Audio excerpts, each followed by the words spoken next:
got into you? At Sunoco, we know how to fuel peak performance. Fuel your best. Fuller. Yeah. Needed F-150 for Smith build. Got it. Yesterday. I know. Don't forget my BMW. Gotcha. Check this out. All the major online automotive sites in one place. BMW, done. F-150, done. How's he do it? I can search nationwide. Even those classified sites. Auto Tempest, all the cars, one search. That's how I do it.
There's only one fuel that can drive the performance you demand from your car.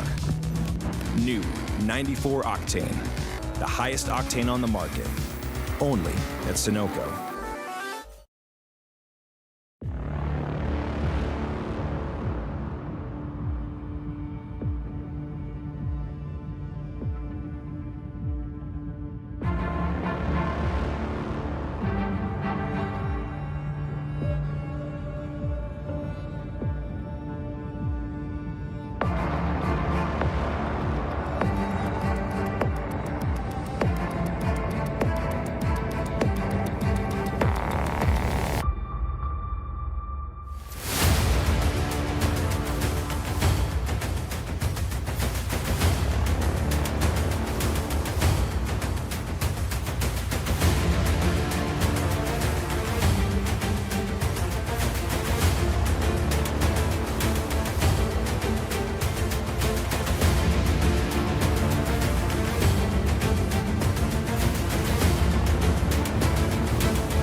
It takes a combination of skill and talent to make it this far into a championship playoff battle.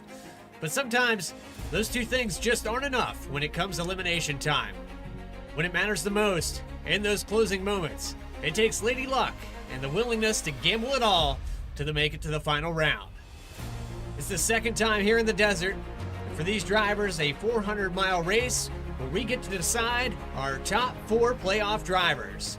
The 19th race of the season brings us live from the virtual Las Vegas Speedway, and it's the Sunoco Cup Series playoffs.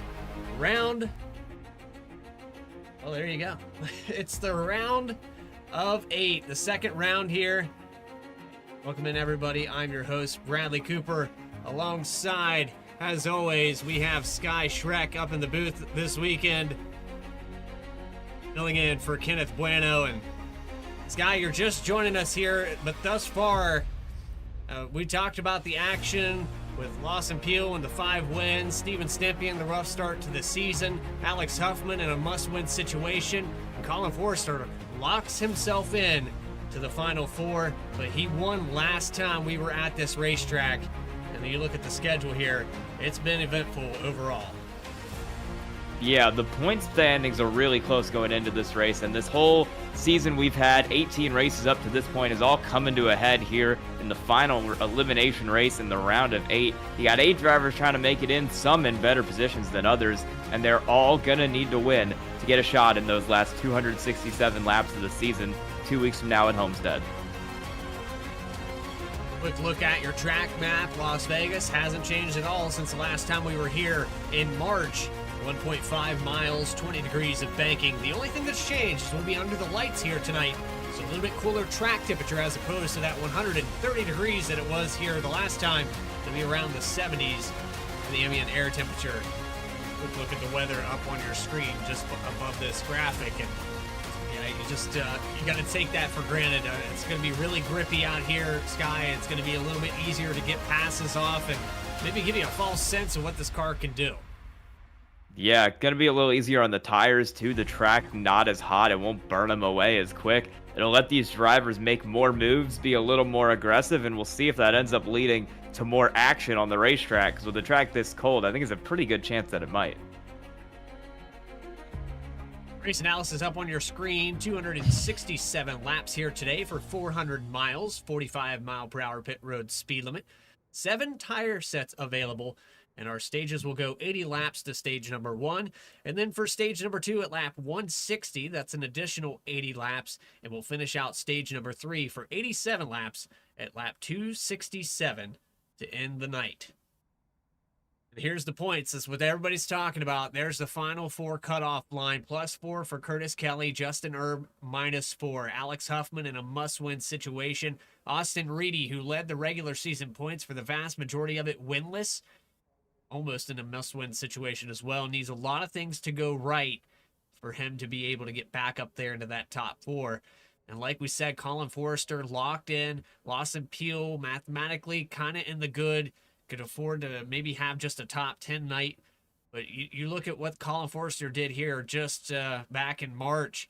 It was one of those races that came together for the team. And as of late, they've been coming back together for the 31. Yeah, and Colin Forrester is really the only driver who's locked into this right now because it's so close for everyone else. You see Lawson Peel's only 9 above, and he's the highest in the points. Curtis Kelly only 4. Everybody's got a shot at this except for Alex Huffman, who would need to win his way in. Everybody else has a shot to point their way into this, which means it's going to be a mad dash to the front of the field at Las Vegas. Everyone trying to get whatever they can get to try and get ahead of these other drivers and make the final race next week. So with that in mind, you also have to add that Lawson Peel already has 2 championships. Could make it 3 in a row here for the Sunoco Cup Series after Season 5 and Season 6 all coming together. A little bit rougher of a start this time around. Lawson Peel took about 4 weeks to put it all together here. And when we look at the overalls, it was Steven Stempien, Colin Forrester, Joe Sanchez, Zach Wilson, Alex Huffman the first 5 weeks. Mario Miranda started winning, so he also had a rough start. And then Lawson Peel on June 2nd at Charlotte Motor Speedway was finally able to put that 12 car in victory lane. And ever since then, Lawson Peel accumulating 5 wins. It's been enough, but this is where you got to throw it all out there. If you have anything left this season, this is where you go get victories. You can win as much as you want in the regular season, but if you can't get it done in these final 2 races, it doesn't mean much. Yeah, and Lawson Peel is starting to get a little hotter here at just the right time. He won at Watkins Glen, and he won right after that at Michigan as well. So he's won 2 of the last 3 races. good run at Talladega means that he's still way in contention to point his way in. He just needs a good finish to get himself into the next round. But a win would be even better because that would lock him in immediately and give him a good shot. Maybe even make him the favorite, I'd say, going into Homestead. We have a bunch of multi-time winners in here. Steve Stempien with 3 wins. Curtis Kelly with 2. Alex Huffman has 2 wins as well. And then, of course, we mentioned Colin Forrester with the 2nd win at Talladega just a week ago. But with that, we're getting a grid just in a moment. So let's take you trackside, get that starting lineup on your screen. Starting on the pole here tonight. 29.776. Richard Swavely is going to put it up front just ahead of Colin Forrester by a full 1/10 of a second almost. Looks like the 32 came to play, a lot of practice. Richard Swavely on the front spot. Row number 2 goes to Chris Progar. Steve Stempien, the fan favorite here in the chat. Already got some introductions. He'll start in the 4th position.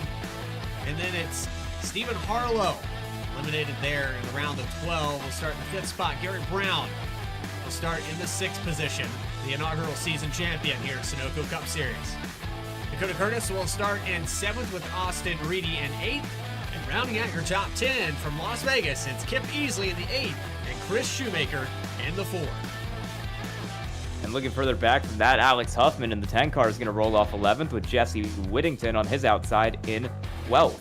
Starting back in 13th tonight will be Alex Muscarella, and to his outside will be Justin Erb rolling off 14th. Just inside the 15 is Austin Shoemaker in the 14 car with Curtis Kelly outside of the 8th row in 16th. Charles Phelps will roll off in the 75 machine, starting 17th with Lawson Peel in 18th.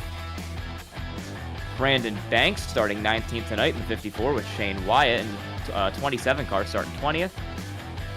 And the last row on the field will be the 28 of Casey Knight in 21st and Charles Stevens in the 84 in 22nd as the field starts to roll away. So interesting point here.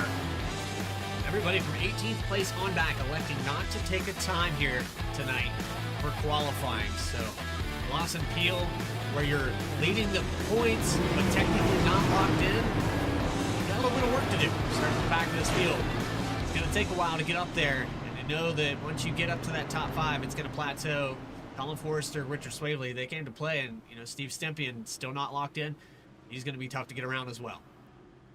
Yeah, even in a field of about 23 cars, it's really hard to drive your way to the front. We've got a lot of good drivers in this series that Lawson Peel is going to have to get around to make his way up there. Starting in, I believe, 18th tonight. Yeah, so he'll have to pass 17 cars if he wants to get up there. Probably going to be on the outside looking in because of how far back he started, but if he can just move up to the field, it shouldn't be a problem. Well, here we go for 400 miles in the Nevada desert, just outside of the Dallas Air Force Base, in the proximity of Lake Mead. Pace car out of the way. Let's go gambling. 2 races left in the playoffs, and here we are live, Sunoco at Las Vegas.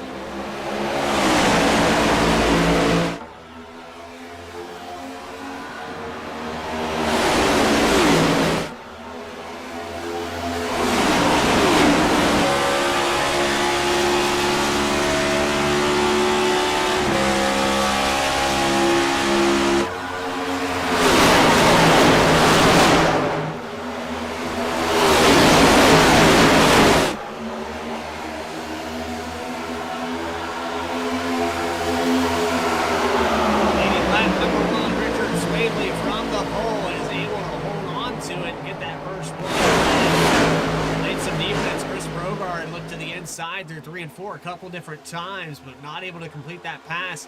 It's double all the way from 4th position back.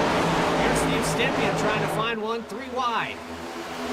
Yeah, cars running all sorts of different lines. Swavely's pretty solid on the bottom there, but then you've got Colin Forrester who's running it all the way up on the fence on both sides of the racetrack, trying to make time on Harlow and Chris Progar up there in front of him. And oh, a big send into the corner for that 88 machine, moves the 31 of Colin Forrester up and gets the spot for now. Not sure how happy Forrester's going to be about that because he's falling back to 8th. Just ever so slight contact. You can put a lot of faith in your internet connection when you get that close. Like we said in the pre-race, it comes down to a gamble. And people that are willing to take that gamble, sometimes it pays off. Right now, it's working in the favor. If you gamble enough, sometimes it goes bust. Top 4 starting to break away after that with Progar looking to the outside of Harlow there for second. Almost to the fence off the corner. And they're going to go 3 wide down the straightaway. The 88 tries to sneak into the middle, but he has to back out going into turn 3. Staying on the top side there is that 33 car, or that 7 car of Chris Progar, and he's going to get the run down the straightaway and try to clear the 33. Richard Swavely loving what he's seeing in his mirror right now as they keep deciding for second and third position. That's allowed the 32 to maintain the lead since lap 1, coming by to lead lap number 5. For Swavely, it was just a botched season. It felt like he had speed, had good races coming together, but if you look at the stats, there was a lot of, outside of the top 15 finishes, races that were DNFs, and just nothing really cooperative for the 32 team. I just think maybe we're going to carry some momentum into whatever endeavors these drivers get into after Sunoco Cup Series concludes. Swavely on point. Here comes Progar again. Yeah, he's going to look back to the top. Swavely's been right around the bottom the whole race so far, but Progar's been more willing to try out that middle and even the top line a little bit, and he'll get the run out of the corner. They're going to be side by side back to the start-finish line with Steven Stempian waiting and watching in the background. Progar's going to run the top. Stempian will try a little bit of the middle there, but he doesn't have enough of a run. Progar's got the speed on the top. He'll get around Richard Swavely, and he'll take the lead for now, 7 laps into this race. Already, right after Progar took the lead away from Swavely, Steve Stempian was starting to peek to the inside and breaking away a little bit here. Amazing how much the momentum can swing in just a matter of 1 lap. You go from first back to third. So Swavely needs to recalculate that line, maybe drive a little bit better through the exits here if he wants to get the run back and get that lead. There he goes on the exit. Much improved from the last corner. A little block here on Dakota Curtis, the league admin. Curtis doesn't want to let it go, though. He'll stay on the inside of Swavely. He doesn't want to give that spot up. Keep it side by side down the front straightaway, and he's got a little bit of the run. Good job to not let Swavely pinch him off, and now he'll move up into third, following the steps of Steven Stempian as he tries to steal the lead away from the 7 car at Chris Progar. Stempian's going to slide up the track there on exit up in front of Progar, and he'll hold the lead for now as they're still side by side for second, working down into turn 3. The 3 car of Dakota Curtis last week looked good. This week looking even better. A lot of speed in that 43. Might get up here and steal the lead away from Stempian. Yeah, we've already had about 2 lead changes this race. I think this will be a third here for Dakota Curtis, looking on the inside of Steven Stempian there. Side by side again out the corner, still going at it down the back straightaway. This front pack has been really tight, really well put together, and Steven Stempian will look to the inside, or Dakota Curtis will look to the inside on Steven Stempian, and he'll get the spot. He'll get clear of him, and he'll take the lead now. New leader on lap 10, it's Dakota Curtis. Makes 3 lead changes in just that short amount of time. Now Stephen Harlow creeping slowly back into this picture as well, inside of Chris Progar, and here comes Huffman in his must-win situation to the top 5.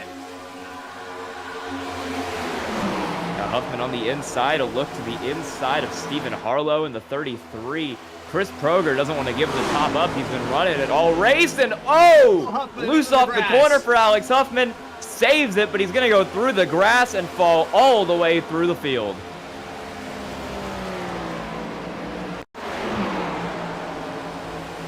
It's just on the inside of Progar and Harlow. Loose. I don't think he got touched. No, I think he just got loose. Tried to save it, couldn't. Bit of a detour through the grass there, but he doesn't look like he hit anything, so he should be good. Should be able to get it back going unscathed.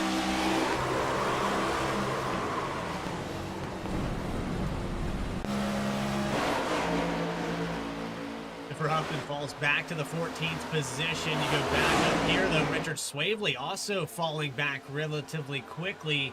All the way back to 8th now as Jesse Whittington goes by and now looks to the inside of Colin Forrester. A flip-flop for the top 10. Yeah, 94 car up the inside for 6 as they're still side by side behind them with Swavely and Forrester.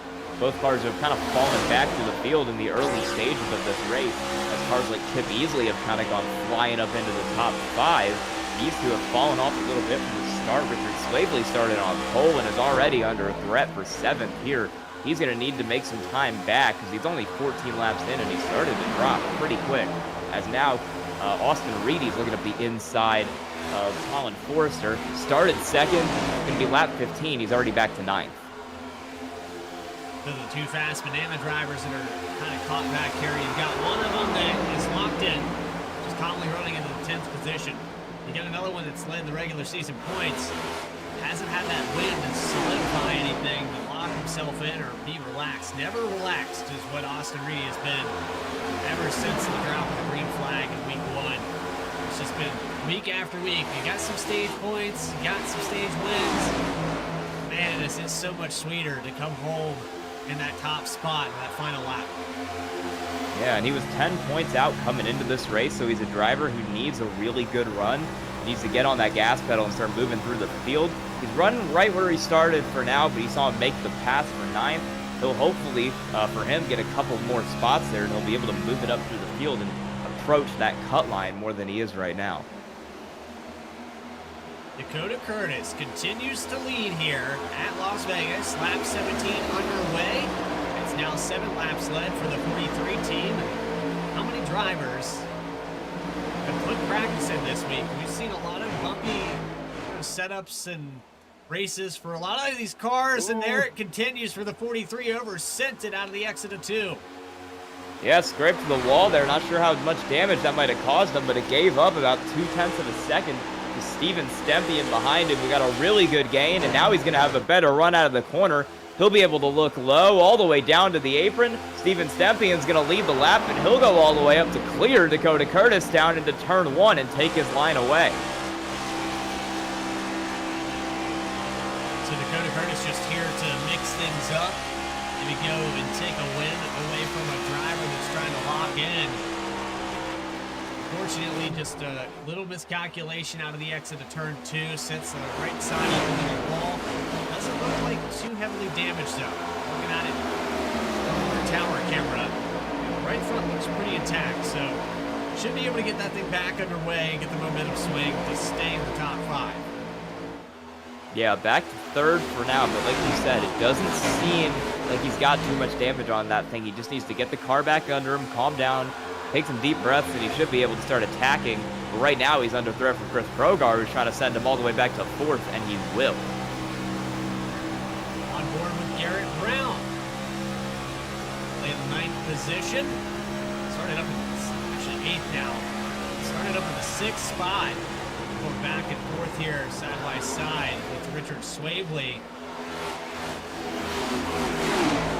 Tell you with the 32 of Swavely, it just seemed like overdrove it there for the first 6 laps or so, and since then it's just been losing 1 or 2 positions at a time. The offense back to the 16, just not able to hold on to it. Lose about 2/10 coming through the triumph. Yeah, he's falling back pretty quickly, and he needs to start kind of getting it back under him so he can try to make that charge back up. Down 8 spots in the first 21 laps. He's not the only driver who started up front and he's kind of fallen through the field. Colin Forrester started 2nd. He's already back to 12th. So the 2 cars who started on the front row are not having great runs so far. So is Dakota Curtis, who was leading just a couple laps ago, and now he's getting passed for 6th by both Austin Reedy and Garrett Brown. We got a situation brewing here in the front stretch. Look at this 3 wide. Chris Progar got loose coming out of turn 4. Whittington up in the wall, and the 94 is going to try to pull that down, but loses 3 spots in the process. Yeah, you could put a blanket over like 5 of these cars right here. They're all going at it from now Dakota Curtis side by side with Swavely on back about 3 rows there. Still going at it with these cars. Dakota Curtis will try to get a run out of the corner to get back towards Chris Progar. So many cars coming and going in the top 10, moving up and down. Just a constant cycling through the field. It's Steven Stempian leading right now, and Stephen Harlow is kind of pulled away with him, but from third on back, it's chaos. Everybody's scrambling for anything they can get. We talked about Lawson Peel starting back there in the 18th position, currently running 13th, but quite the gap of about 2.5 seconds to catch up to Jesse Whittington at the tail end of this 12-car tandem that's been running pretty stacked. More problems here for Swaley. He's going to lose more positions. He got loose out of turn 4 and fall back to 12th. Yeah, it's not been the run he wanted since he won those first 5 laps. And now looking back up front for the lead, Stephen Harlow's got the run on Steven Stempian up there for first. Gaps down under 0.2 of a second. He's running right in his footsteps, trying to make up some time on the exit of 4. But he can't quite get enough, and he'll stay pretty equal down the front straightaway crossing the start-finish line. So for Harlow, this is just another one of those Sunday drives. Not out here for points anymore, and he was one of the longest-running rookies. I believe made that split of 12, but unfortunately eliminated in the round of 8. Outside looking in here for the remainder of this season. Would love to go up there and snag a win, though. Harlow's been really close several times this season. Yeah, Harlow does not have a win yet this season. He's got 1 pole position at Texas, but hasn't quite gotten that thing to victory lane yet. This is looking like it's got a pretty decent chance for him here, because he's second right now in the very early goings of this race. He clearly is a fast car, at least in the short run. And we'll see as his run progresses, only 26 laps into it, if Harlow starts moving up, starts sliding back, what happens to that car, and if he can keep it in tune with Steven Stempian. Top 3 spread out. Garrett Brown has worked his way up to 3rd now. Austin Reedy up to 4th, and then there's Kip Easley. Quiet day for the 8. Kip Easley holding up in the top 5. Pretty much since the first 5 laps, just kind of quietly pass one. Let one pass back and forth, not really pushing the issue. And I know a lot of these drivers respect one another, so for them to come out here on the racetrack and interfere too much with the playoff contenders, they're not going to push the issue. You got Austin Reedy right there in front of him. He's not going to try anything crazy.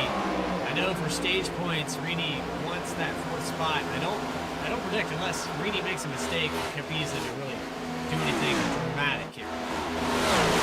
Yeah, looking a little further back now, we got a big battle going on. This is further back with the 4-car of Shoemaker back there for 9th. Looking up the inside of that 7-car of Chris Proger for 8th. They're going to be side by side down through turns 3 and 4, back out onto the front straightaway.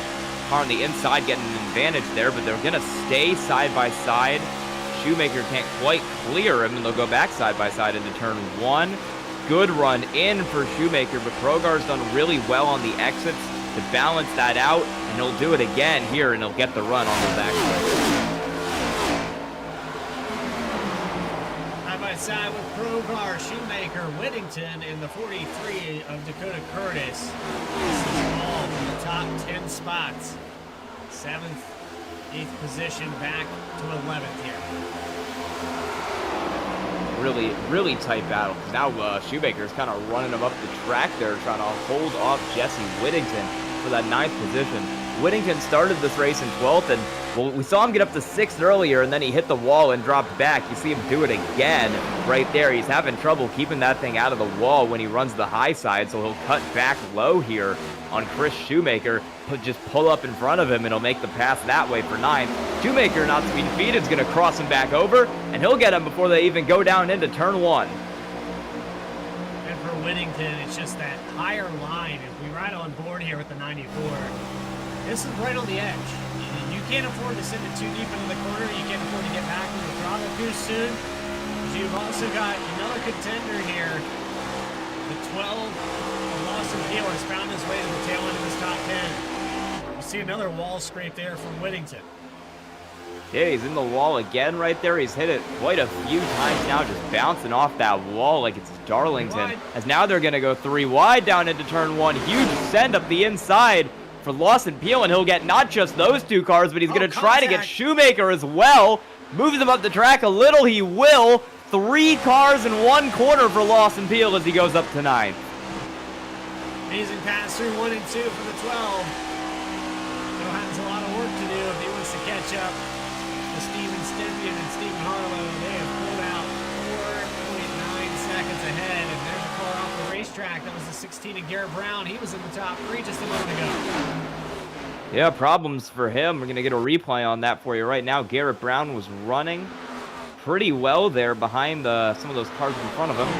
Goes down into the corner, and let's see how this goes. Oh, he just loose on exit. Saves it pretty well. Doesn't end up going around, but he will lose about 4 or 5 positions there before he can get that thing back up to pace. Back to 12, where the 16 was running at about the 6th spot there when it all went awry. But we've seen that a few times already, Sky, where drivers coming out of turn 4, just the back, it looks like the right rear really dependent here to get through this corner. We'll go on board with Stempien again. Just look and see, you know, the throttle inputs, how these drivers, and especially with the clean air that Stempien has, how he's having to drive this car to keep that right rear underneath of you. You don't have as much pressure as, you know, guys like Garrett Brown, Lawson Peel, Austin Reedy, these guys that are trying to tackle the whole field and get up here. Stempien's kind of been up here the whole time, and that's going to help tremendously in the long run. Yeah, because turn 4 seems to be the problem spot. You'll see him go through it here. He's even a little loose there on exit, having to crank that wheel back to the right. It's a really easy spot to lose it with that right rear tire, and we've seen about 2 or 3 cars already get loose from the front of the field there. Lawson Peel might be the fastest car on the racetrack right now because he's about 5 seconds back, only about 6 or 7 laps ago. He's got that gap down to 4.4, and he's just passed Austin Reedy to take away 6th. So from 18th to 6th, Lawson Peel is on the charge, and now his sights are set on Colin Forrester to get the last spot in the top 5. Last time by a 30.873 for Steven Stempien. Lawson Peel ran a 30.7 flat. More even this time around. Only 0.07 of a second separating that time. Peel's still a little bit quicker. He also has traffic in front of him, so that'll kind of change his line. Forrester in the wall. Yeah, you'll have to look up the inside of Forrester making the pass now. Someone went on the apron there in the background. Lawson Peel will make the move for 5th as it's a problem for the 32 car, Richard Swavely. He hit the wall going down the back straightaway and kind of swerved into the infield. I think he's going to try to get it into the pits there. Yeah, I think he tried to get it in the pits and just lost it again. Going into the pit lane.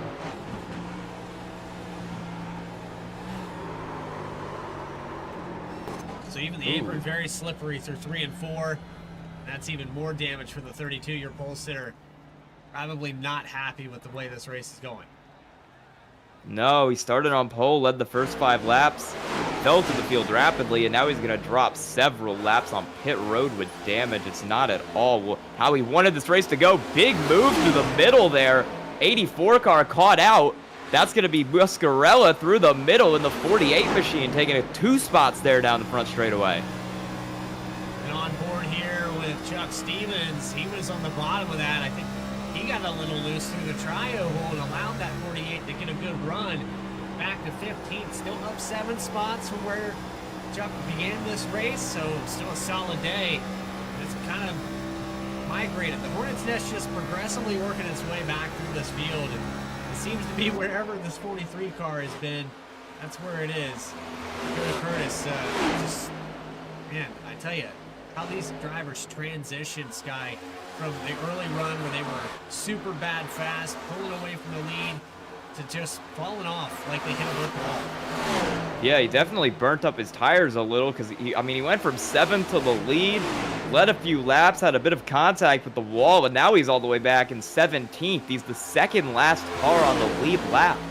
He's just burned up those tires there, trying to make those moves at the front, and he's rapidly falling through the field. Now we're going to go side by side with Austin Shoemaker and Alex Muscarella for 9th. 48 gets loose, but he saves it. Doesn't end up going around off turn 2, but he will lose quite a few positions. Muscarella, another one of those drivers that needs to have a good points day. We'll bring that back up on the screen. 8 out here. He's side by side with Dakota Curtis. This is not going to cut it. He Need more spots here if you're in the 48. Yeah, that was very chaotic there in the kind of middle bit of this race. We got a couple cars coming down pit road here already. Chris Progar's come down. Chris Shoemaker down pit road as well. Garrett Brown made a pit stop. The 88 of Steven Stempian coming in for the lead. So the first pit stops of the race here happening on lap 42. Pit cycle has started for about 4 or 5 of these drivers who are making their way down. Austin Peele has worked his way into the top 3. Got around Reedy and Curtis Kelly. The fast banana cars just behind. So that kind of plays into what we've seen a lot this season as well. The fast banana drivers kind of working together in tandem, not necessarily fighting amongst themselves as the 71 got really loose. Kelly holding on to it as well. You know, I said this track was going to be grippy tonight with the weather, but it looks like 3 and 4, it doesn't much matter. Yeah, I mean, as these tires start to wear, you see these cars getting more and more slidey at a turn 4. A couple cars have already lost it. As we go further into the run, it'll only get more and more treacherous. That's Forrester making the move for 4th right now on Curtis Kelly in that 31 machine. He'll get the lead for now, and Curtis Kelly will drop it down into the pits off turn 4. That apron has no grip. He's struggling just to get into the pit lane down there. Down for the 12 of Lawson Peele as well. 71 of Curtis Kelly. It's like the 94 Jesse Whittington following suit in Focus Fuel 94. So it's slowly cycling through. We still have about 7 cars out on the racetrack. Austin Reedy is going to come by for the first lap's lead. So now I got the question of, is anyone going to try to gamble and stretch this run out all the way to the end of the stage?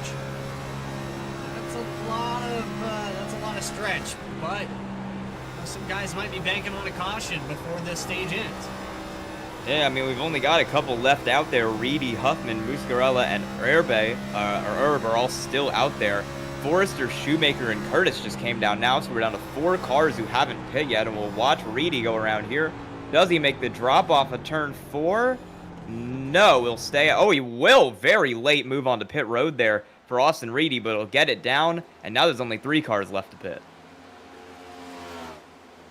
That's getting as much as you can there on the entry to pit road, and for the 96, he probably made 2 or 3 tenths up on that top 5 with that stop. We'll have to wait and see how it all pans out, but Alex Huffman now will take over on lap 47.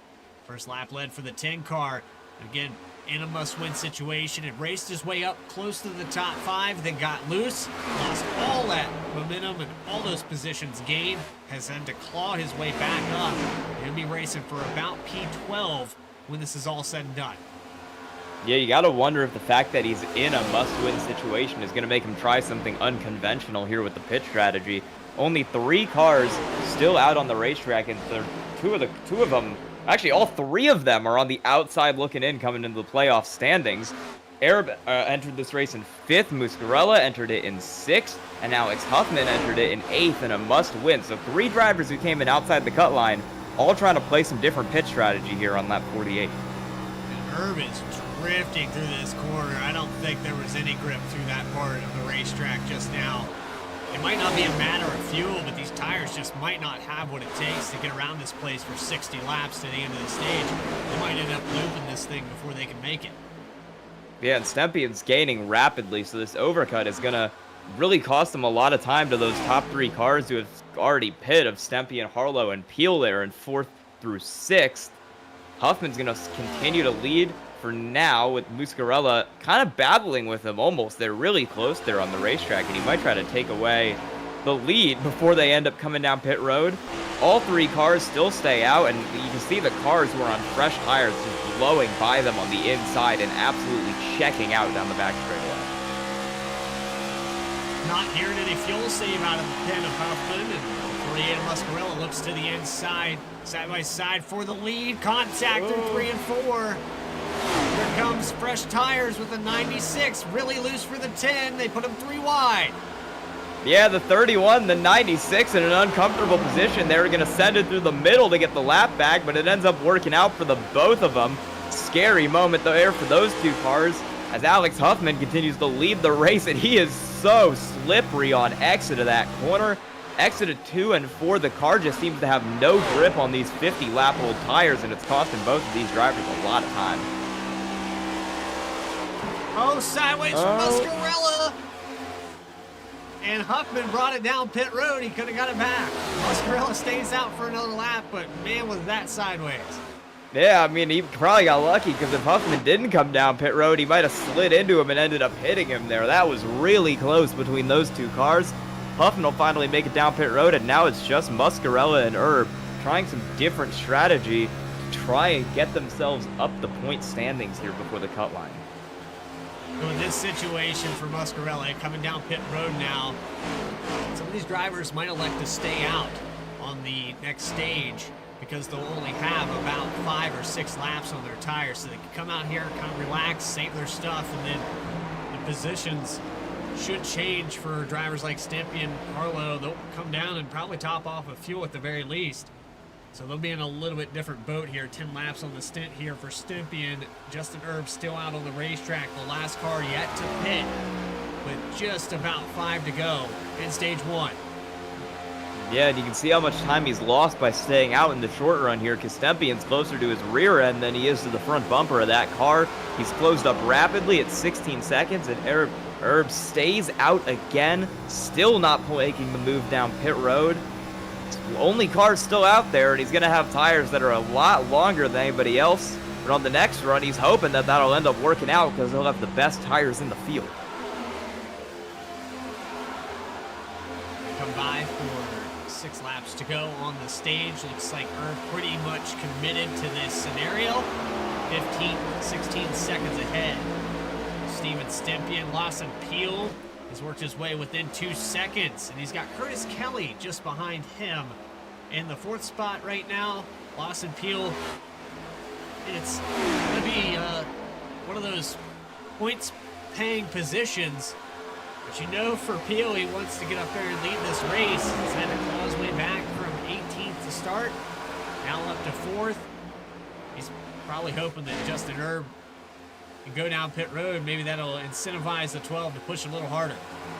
Yeah, he's definitely got the speed, only 3.3 seconds behind Steven Stempien. Both of these cars, Lawson Peel and Curtis Kelly, in this battle for 4th right now, have gone flying through the field in the early stages of this race. Lawson Peel started 18th and is up to 4th, while Curtis Kelly started 16th and is up to 5th. So 2 cars that have rapidly moved through the field, sitting inside the top 5 and now fighting for this 4th position, will be 3rd once the pit stop cycle around.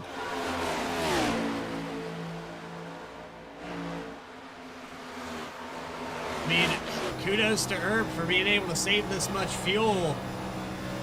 I didn't think it would be possible. I think everybody was just, at this point, they're fed up with how the car is handling. They don't want to take the chance, and when you start seeing these guys on fresh tires fly by you like they're jet planes, it makes it really difficult. Erb's not going to make it. He has to come down. Finally coming into the pits there. He's going to lose a lot of time in the short run to these cars like Stempien and Harlow, who made those really early pit stops, came down about 15 laps ago now.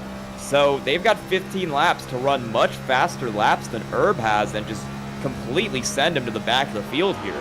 I mean, Muscarella's back in, I believe, 20th right now. He's the last car on the lead lap, and he still pit about 5 laps before Erb did. Over the 20 of Justin Erb, still on pit road. The 17th, 18th, here comes Huffman. And Alex Muscarella, it's going to put Justin Erb, last car in the lead lap. Steven Stempien's crossing the start-finish line now.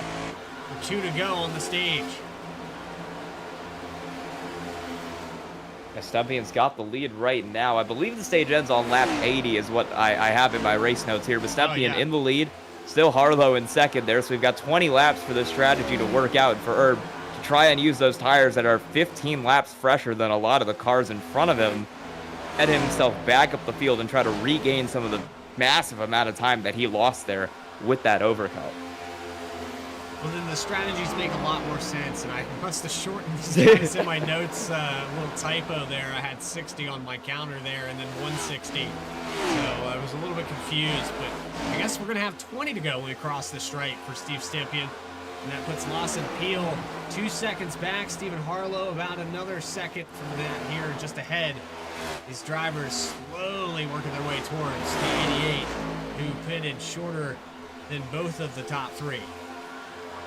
Yeah, Lawson Peel, that gap just keeps closing. It was 3.5 last time we talked about him, and now he's got it down to 1.5. That car, probably the fastest car on the racetrack right now, and he's taken Curtis Kelly, currently 4th in the points, just above the cut line, to the front with him. These two cars are both rapidly gaining time on both Harlow and Steven Stempian, and are trying to make this move to get up here and try to lead the race before we hit the stage break. Well, the way it sits right now, unless we get a winner,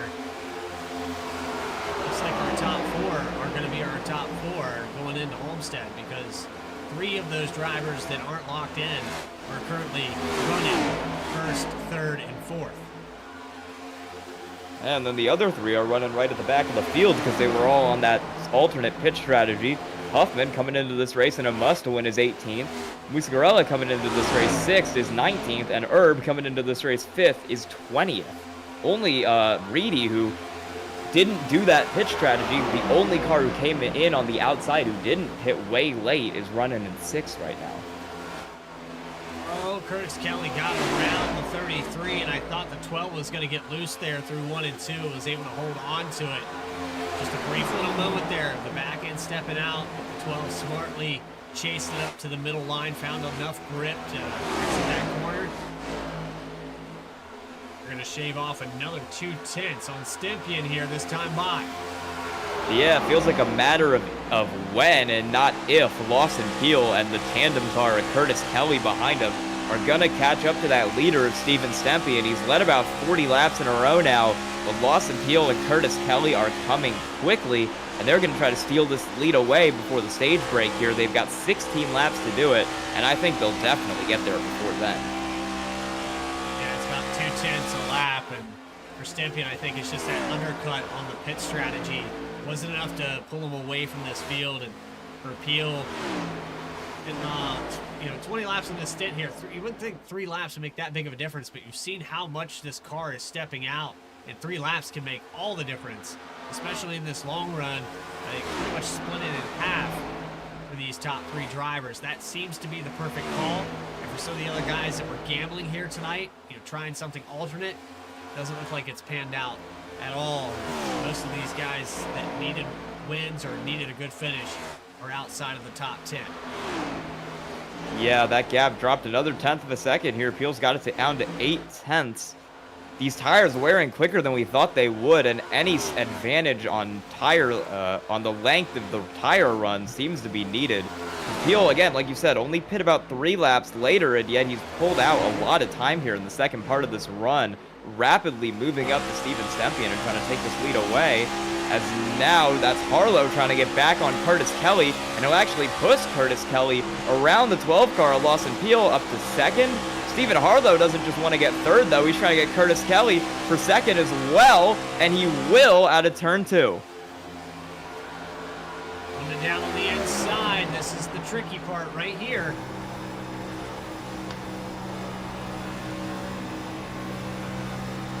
Just not clear. Clear enough in the spot. Yeah, they're still going at it down here into turn 1. Harlow is going to get it for now. He's got the better run into the corner, but Kelly's using that top really well. He'll get clear off the corner. Let's see if Kelly or Peel can maybe try the switchback here going down into turn 3. They don't quite have enough of a run, so it's Stephen Harlow back into 2nd, and now he's going to join the pursuit of Steven Stempian in 4th, who's gotten a little bit of extra life because these cars behind him have been going at it and losing time. Well, this guy, I gotta say, I kind of see what's happening here right now. And if you don't know, the drop and the hammer is working together. The 33 got back around Curtis Kelly and Lawson Peel and said, I'll play defense right here for these remaining 10 laps. No, he's picking up speed right now, too, because he seems to be faster than Steven Stempian. He's definitely got that gap down to half a second. He's going to definitely try to play defense on Kelly and Peel, but these two cars, even with that car in between them, are still faster than Steven Stempian. So who knows if he's going to actually be able to hold on to that spot if Harlow can successfully defend or if the two faster cars will both kind of team up to get around him.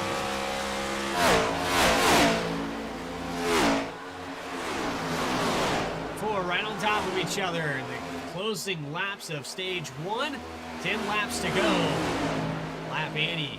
Be that cutoff. We'll see everyone pour down pit road. They've already used one set of tires and the 7 available. The set number 2 going on. And Steve Stempien claims stage 1 from the desert. In Las Vegas, sideways for the 12 of Peel. Looks like he's losing a little bit of momentum here. Had a run on the 71 on the exit of 2. Not enough, though. Yeah, Stempien's certainly going to try. That gap still falling. It's all the way down to 0.3 of a second. Last time we raced in Vegas earlier on in the season, Steven Stempien actually finished dead last in the race. So from last time we raced at Las Vegas to first tonight, whether he can hold on to that first position for the stage is going to be a completely different story as his teammate, the 33 of Harlow, continues to get closer to him. The gap down to about 2.5 tenths there. Another loose moment there for Lawson Peel. Just stepped out, still drifting through 3 and 4. All that ground is going to be lost now. It looks like Peel has used up the right rear trying to catch up to the front 2. Yeah, he's slowly falling off the pace. Curtis Kelly, on the other hand, still has the speed. Pulled about 7 tenths back. He saved better than Peel has, and now he's looking to be in a pretty good position. If he can get up there and challenge. He's kind of been staying steady, though. He seems to be about equal speed to Steven Stempien, staying about 7 to 8 tenths back, and he hasn't quite managed to crack that. He's got 7 to go to the stage break, and that's 7 laps to try to close that gap and get the lead, but he'll need to not just get around Steven Stempien, but also Harlow as well. Continuing on with the onboard of Kelly, and then I was just about to mention that Kev Easley has consistently been in the top 5, running in that 5th spot since we last talked about it. Right back up there, pretty sizable gap to both Lawson Peel and Austin Reedy, front and behind. He's almost loose out the corner, really loose out the corner. Yeah, he's going to lose a lot of time there. Back to Austin Reedy, dropping about half a second just on that front straightaway because of how loose he got out of turn 4. He's had a pretty quiet run so far. The battle's been going on up in front of him, and he's kind of been able to just chill in 5th. But even that isn't going to save his tires. You see how loose he is with just 6 laps to go in this stage. He's looking forward to that caution so we can put a new set of tires on this thing. Champions loose for the lead. Here comes Harlow on the outside. 5 to go. This is not where the mistake needed to happen. Yeah, and Curtis Kelly in the picture. Stephen Harlow to the top. He'll clear him right there. And now Curtis Kelly, needing a good run, is going to try to get around Steven Stempien as well. He'll look to the inside down into turn 3. Can he clear Stempien? He's struggling on those tires. We know Kelly's been faster, and he'll make the move for P2. And now Curtis Kelly is going to get loose. He'll get a tap from Steven Stempien, who sends him through the infield, and now he will go falling through the field. Harlow and Stempien will hold on to 1-2 as we head to the end of the stage. We got to go back on a replay there quickly. It was the 71 got loose here out of the corner. Got loose by himself, but then had some help to finish it off here. Yeah, Steven Stempien right into the bumper of him. You'll see it right here. Check up. The car was already loose, and that just sent it sideways into the grass. Quite the drift, though, to come back out on the racetrack in the 4th spot for the 71. Yeah, only losing about 2 stage points there, dropping from 2nd to 4th. Definitely wanted a chance to challenge at Stephen Harlow for the win, but that could have ended a lot worse than it did. Stephen Harlow got around his teammate. Steven Stempien falls back to 2nd. Doesn't look like Lawson Peel really has much for him here. But they're both really loose, and it can happen to anyone. We just saw it with the 71. It can happen again. Yeah, he's still looking at him. Lawson Peel kind of has that run now. Steven Stempien's tires are pretty clearly gone, and as we head to the end of this stage, he is rapidly falling back from Harlow. So with Lawson Peel's time, we know his tires are also struggling, but they still seem to be a little faster than Steven Stempien. So with 1 to go in the stage, he'll need to close 2 tenths if he can get there. but he has a bad run out of 4. You see him get really loose, and that's only going to hurt him. Stephen Harlow is going to shake it up and take the stage points away from his teammate. This prevents any other drivers that maybe were behind outside that top 4 from winning a stage. And for the most part, it's drivers that are already in the top 4 as the caution comes out here. Stage complete for Stephen Harlow. Stage 1 goes to the 33. Yeah, he takes it over. Steven Stempian back there in second, and Lawson Peel in third. Only led about 7 laps, but he got there at the right time, and he took it away from his teammate.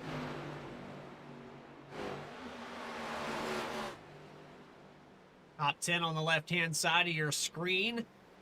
Colin Forrester, who is already locked in. Reedy, who needed that. Got a 5th place for stage 1. There's Curtis Kelly, who's already in the top 4, the 4th position. So 3 out of our top 4 are in the top 10 for stage 1. Yeah, Stempian, Peel, and Kelly came into this race in the top 4, finishing in the top 4, and it's just Stephen Harlow kind of throwing a wrench into things as everybody starts to make it down pit road here. So stage 1 complete, and would expect every driver coming down this pit lane to get 4 fresh tires and fill up with Sunoco race fuel. Try to make it an additional 80 laps for stage number 2. We'll go back green with about 78, 77 laps on this stage. There's the 31 of Colin Forrester. There's the 32, your pole sitter, who's had a rough day. There's the 12 down and out. It's going to be close. Harlow going to maintain the lead. Battle for second. Looks like Stempian's going to get it. Yeah, everyone comes out in really similar positions. Stempian still second, Peel still third, and Kelly still comes out of the pit lane in 4th there, holding on to that position. Top 4, no spots changing hands there. Don't go anywhere. We still got more coverage of the Sunoco Cup Series playoffs here on VSPEED.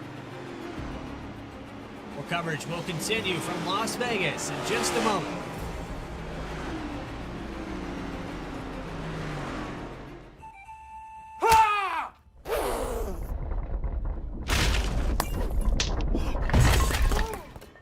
What got into you? At Sunoco, we know how to fuel peak performance. Fuel your best. Fuller. Yeah. Needed F-150 for Smith build. Got it. Yesterday. I know. Don't forget my BMW. Gotcha. Check this out. All the major online automotive sites in one place.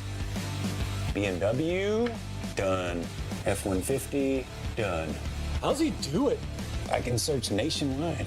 Even those classified sites. Auto Tempest, all the cars, one search. That's how I do it.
There's only one fuel that can drive the performance you demand from your car.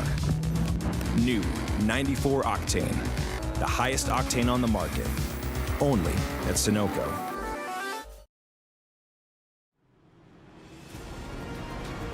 Back here live from Las Vegas in the final round of 8. Watching the Sunoco Cup Series playoffs live on VSPEED. I'm your There's Bradley Cooper alongside Sky Wreck in the booth. And Guy, Stephen Harlow getting stage 1. Doesn't really change much for him. He's just out here to win races. But how about it? We have 3 of the top 4 in the top 5 to finish out that stage. And then we have a lot of drivers that need that Hail Mary. They need that completion. They need that Washington football team Hail Mary to come back on the Bears here at the end. Yeah, Stephen Harlow, he's doing a good job, but some of these guys who we noted that needed these good runs are not having as good of a day. I mean, Alex Huffman needed the win. He's back in 15th. Herb and Muscarella played that weird pit strategy. They stayed out way later. 10th and 11th right now. So 2 cars that need to get closer to the cut line have dropped a lot of spots after that first stage. Here we go, setting up for stage number 2. Desert Heat has tamed down tremendously from the last time we were here, but the competition has not. It's very slippery, but fresh tires, green flags out, we're back underway. Stephen Harlow with a great jump to lead him down into turn 1, and he'll hold the spot for now as Lawson Peel stays in second. They're side by side behind him. That's Austin Reedy making a big charge through the field right now to take third. He'll cut off the 14 car of Austin Shoemaker. They'll go 3 wide back there for that third position. Big send on the inside for Shoemaker, pushing Reedy a little bit up the racetrack, and the real loser in that is Steven Stempian, dropping all the way back outside the top 5 on that first lap. We're going to peek 3 wide again here through the tri-oval. The 96, who almost ran out of racetrack through the exit of 4. Still on the outside is Shoemaker. Kip Easley just trying to keep his 5th position consistent. No battle down the backstretch with the 88. Still going at it side by side. Stempian on the top, Shoemaker on the bottom. Austin Shoemaker's got a little bit of a run out of the corner. He doesn't just want Steven Stempian. Peel in the wall there. That might allow Austin Reedy to get a run. He's right on the bumper going down into 3, and Austin Shoemaker's right on the bottom of him. So an intense battle from second on back to 5th there. These cars all over the track, giving it everything they've got, and they're going at it for position. Colin Forrester in the back end of this battle in 9th spot, trying to get around the 54 Brandon Banks. And they are using each other up. Stempian's going to choose the low line here out of 4. Gets to the inside of Curtis Kelly. Now going to try the bottom on the 14. Didn't work on the high line. 1 and 2. Gets the nose into the entry of the backstretch. Reedy's going to come down and chop the nose of the 88. Bring that momentum up. And it looks like Stempian's going to go stagnant through 3 and 4 for a moment. Yeah, Stempian back to the inside. Stephen Harlow, but this time it's not for the lead. It's for what's going to be third here if he can clear this 3 wide battle between Curtis Kelly and Austin Shoemaker there. Still 3 wide with another car. As another car's further back is in the fence. That's Curtis Kelly trying to run this high side to get the run out of the corner to clear both of these guys. Steven Stempian won't go away on that inside. Kelly will get clear for now, and now it's side by side between Stempian and Shoemaker for P5. Here comes Reedy peeking to the inside of Peel. Peel's going to shut that down. They still haven't decided third back to 9th. You see back there with Colin Forrester all the way on the high line into 1 and 2. That was the preferred line. I think there's something up there. Yeah, we've seen him clip the fence a couple times while he does it, and even still he's making time. Now he's setting his sights to Kip Easley up here in 7th, trying to get to his outside, and he'll get a really good run out of the corner in the fence there as he tries to go 3 wide. We're 3 wide, 2 rows back. Battle for 3rd, battle for 6th. It's Stephen Harlow up the inside, but it's Austin Shoemaker in that maybe preferred groove right around the top, trying to make something happen and hold on to this podium position with Curtis Kelly still stuck in the middle. Where do you go here? If you're Stempian watching these guys go 2 and 3 wide in front of you, you just want to have that out route in case something goes wrong. You want to keep your inside clear so you can dive to the bottom and avoid it. I think that's what he was doing there when those two were side by side or three wide through that corner. But every time Stimpy gets put in the middle, it seems like a car in front of him is breaking that momentum, making it really tight on the exit. Change for the lead. Lawson Peel starting to drop. Austin Reedy's gotten that lead position away. And now Curtis Kelly is going to duck up the inside, looking for that second spot. He'll take it. Lawson Peel's going to fall victim to Austin Shoemaker as well. So first to fourth and one lap from Lawson Peel. It's Austin Reedy out front with Curtis Kelly up in second, Shoemaker up in third. And now these two cars are going to battle it out, Reedy and Kelly for the race lead. Can't keep up, guys. There's too much action down this backstretch. They keep going three wide from fourth on back, and it's got to give eventually. The tires are going to start falling off faster than they did before. We're already 11 laps into this stint. This is about the time that handling started to become a factor. They can't afford to do this much longer.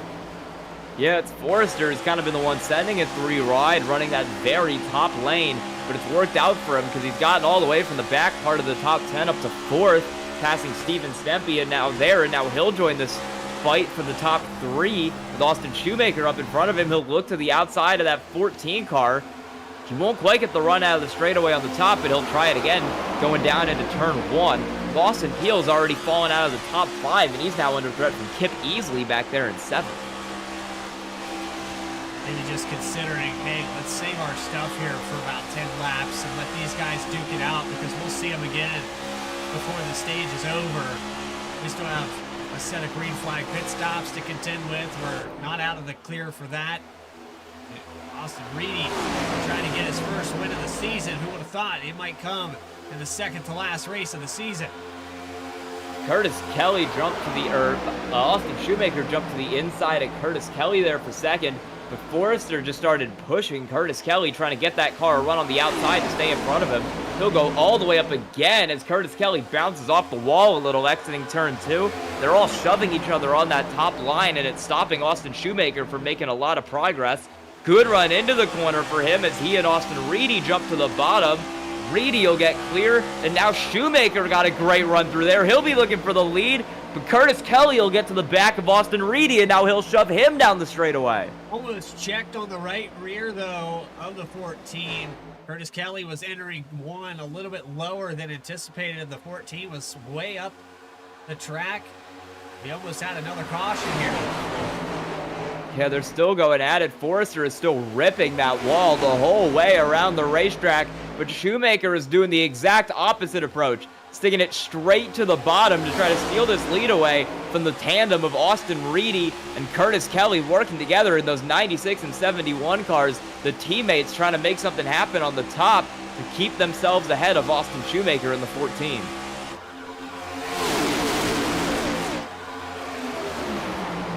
It's Fast Banana on the high line, dropping the hammer just behind that, and then you have the 14. Austin Shoemaker just trying to mix things up in this top three.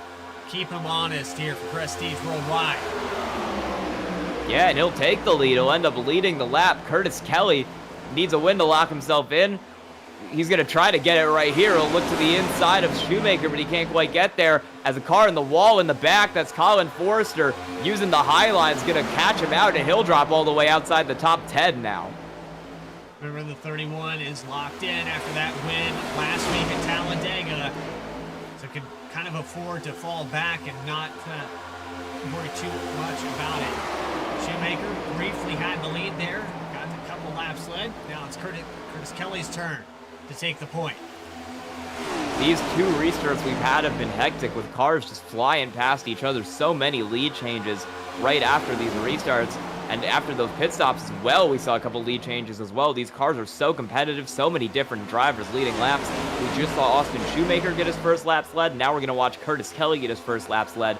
14 lead changes here as we hit 101 laps run in this race. Just went up to 15 as we read that graphic, so they continue on. It's been clean and green outside of the handling, and there's Shoemaker into the wall right in front of Stempien. Yeah, Stempien will drop down to the inside to get the run into turn 3, and he'll have the run because Shoemaker loses that speed from hitting the wall. He'll clear him for second, and Steven Stempien back on the throttle to put himself into P2. I mean, how about it? You can see the tempos change throughout this run.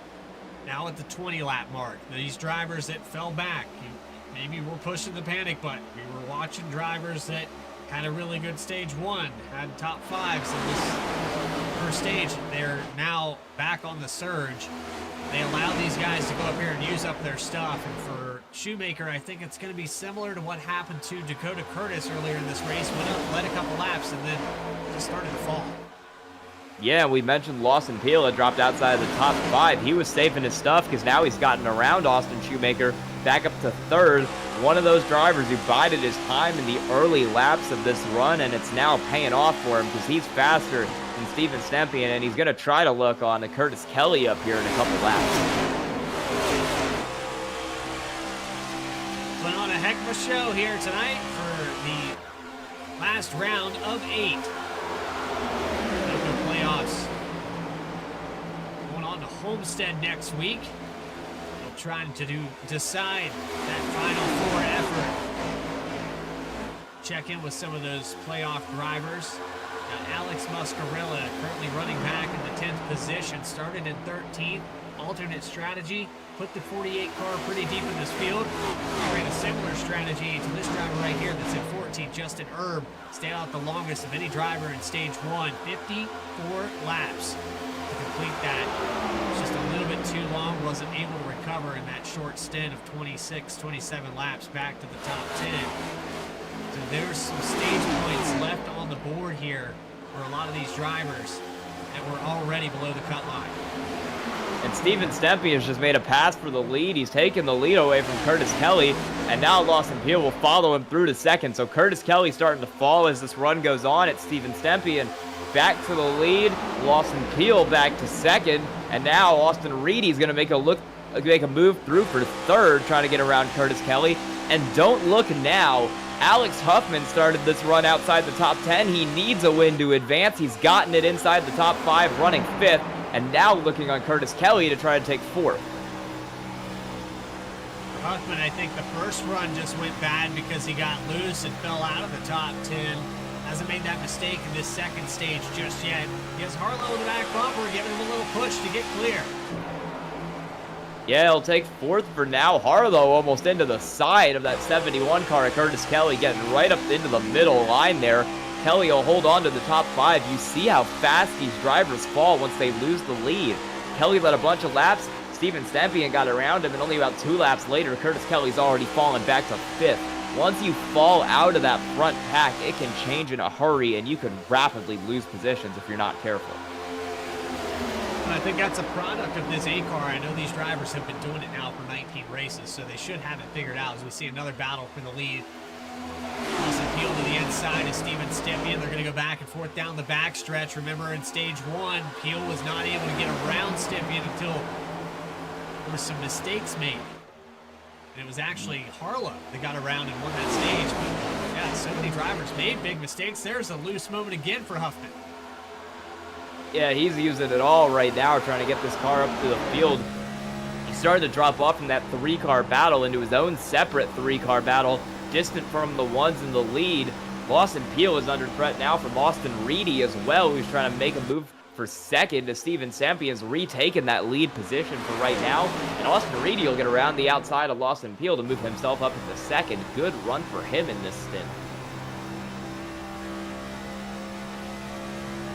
How many times is the top 5 going to change hand? Continues to shuffle and cycle. All this storm just getting ever more potent as we approach that halfway point. Lap 133. Tell you what, if you're any of these drivers that haven't experienced what it's like to be in this top spot, there's still a lot of potential. You've got Jesse Whittington, who hasn't led any laps today, now clawing his way towards the top 5. got Alex Huffman, who just, would love to win this race, who's led 5 laps, but trying some alternate strategies, really tight, coming off of turn 2. Lawson Peel back around Austin Reedy with 3 wide for the 6th spot. Yeah, Huffman moved up to the field really quick, but you gotta wonder, did he burn up his tires? Because now he's losing spots, not just to Curtis Kelly, but to Jesse Whittington, who's all over the back bumper of him as well. So starting to fall off after that big run up through the field to open this stage. He's under threat to fall back, not just to 5th, but to 7th as well, if these 2 cars can get around him. So will we play the same strategy again? Remember, we talked about how it backfired on drivers like Alex Muscarella, like Justin Erb. Just didn't pan out well. Alex Huffman just had a scenario where he fell out of the top 15 and never could recover the speed. He's on a better end of the stick right now. You still have 3 of those drivers below the cutoff line that are struggling a little bit in the later part of these runs. Yeah, they're still having to make a decision here. Peel has gotten around Stempien for the lead. That's for 1st place. He's around the outside. They're going to stay side by side, actually, down the front straightaway. Stempien fighting back on the inside for the lead of this race. Another lead change as Lawson Peel goes around Steven Stempien, but Stempien doesn't want to give up the spot yet. He'll run him up to the top because Stempien wants to try the middle, but it works really well for Peel, and he'll get the run out of the corner to hold the lead of this race for now. We're back here with Steven Stempien, the Drop in the Hammer podcast. You can tune in on Twitch on Mondays, catch an episode of that. Heard Kenneth Bueno on there. I've heard Chris Progar. I've heard a lot of names that go in there. Dakota Curtis. I mean, you name it. He has them on there. So it's an interesting watch, especially when you get to hear those post-race highlights from things, hear the driver's perspective, what maybe their opinion was about that situation. And, mostly it's just BS and back and forth, to be honest. A lot of podcasts are, I feel like. Huffman around the outside. Curtis Kelly there in that 4th position, trying to make, or outside of Austin Reedy for the 5th position. Reedy he's falling back, but he's trying to get a little bit further up on Huffman here. Huffman back to 6th. Now Curtis Kelly, who's slowly fallen back and then moved up and then fallen back and then moved up again in 4th, trying to hold off Austin Reedy for now. Stretching the lead out now. 7/10 of a second across the line for lap 117. Even Harlow tightens up to his teammate in the 2nd spot. Masvidal fighting amongst themselves for the 5th position. 4th spot here for Reedy. Curtis Kelly, who was running a little off pace, has since gathered it back up. Went up there briefly, led some laps. Alex Huffman, more of a solid run this time around for stage 2, but still has over 70 laps to go. And 94, Whittington, really loose down there on the apron, able to get it back under control though. Yeah, he'll be the first car to make the turn down pit road. I was about to say, the pit window starting to open. We saw the first pit stops around 42 laps into that first stint. This is a bit shorter. We're only about 36 laps into this stint, so Jesse Whittington is going to have to go 42 more laps to the end of the stint. We saw Steven Stempien hit earlier than anyone else and then struggle in the back half of the stint. Whittington might fall victim to the same fate if he's not careful on this new set of tires. When you're watching the lead stretch out to probably the biggest deficit that it's been all night long. 1.4 seconds, unheard of in the first stage. This is the first time today that we've seen a car actually lengthen it out. It continues to grow that lead. Peel in clean air. The SpaceX is a rocket ship coming out of 4.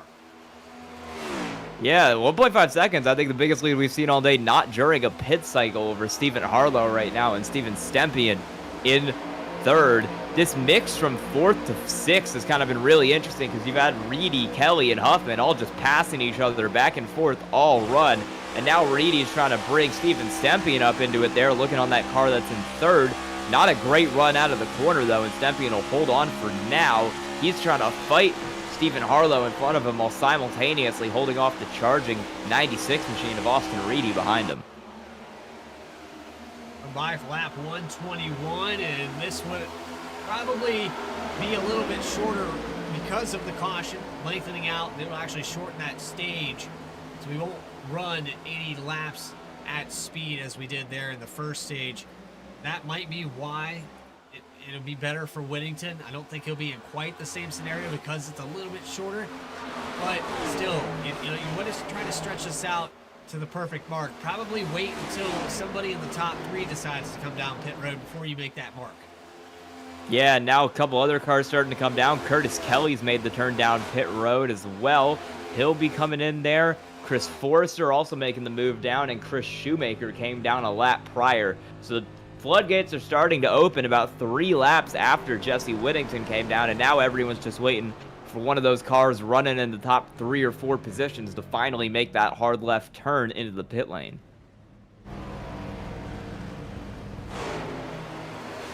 Stay out for another lap. Austin Peele, Stephen Harlow. Looks like Austin Reedy is electing to come down pit road this time around. Yeah, and as the more cars that are in the top 5 start to come down, that'll open the floodgates for everybody else in the field to start making their moves onto pit road as well. Bunch of other cars coming down. Chuck Stevens also in the pit lane, so floodgates are well and truly open now. Pit lane is underway. We've got 11 cars still out there yet to make a pit stop. Reedy gets 4 tires and a full tank of Sunoco race fuel down and away from the 96. Justin Erb up to 11th now. How far do you want to stretch it here if you're the 20 car? It backfired on you last time. Probably going to see a little bit shorter stint now for the 20. Alex Muscarella has worked his way up to 9th through this pit cycle. Dakota Curtis back into the top 10. It's Brandon Banks, the name we haven't said really all tonight. The 54 now in 7th. Yeah, I think if you're one of those cars who really struggled on that longer strategy. Oh, we got a car around going into the pits. Shoemaker. That is Austin Shoemaker spinning it into the pit lane. He's now sideways on entry. He'll get it spun around, but that's going to cost him at least 7 or 8 seconds there. Huge moment for him, and that'll definitely drop him out of the top 10 once he gets back out there. He's running in about the 5th or 6th position when this pit stop started. Not a good transition down on the apron. Sends the car sideways right in the entry of pit road. Doesn't hit anything. Man, when you're sideways like that, another car like Richard Swabley there is coming to pit road. You got to get out of the way quick. Yeah, that's a really costly mistake because he'll lose a lot of time. Even though he didn't hit anything, that's a massive time loss for him, and it's going to send him, well, he's running about 9th before the pit cycle. It'll send him all the way to the back. More cars coming down here. That's Lawson Peel in the pit lane from the lead. Chris Progar, looks like the 20 of Herb also, probably hearing us shout about it for the past hour and decided to change up the strategy. I don't know how many of these drivers actually listen to the broadcast while they race. Me personally, I wouldn't be able to do it, but I do hear of tales that people like to hear it while they're driving.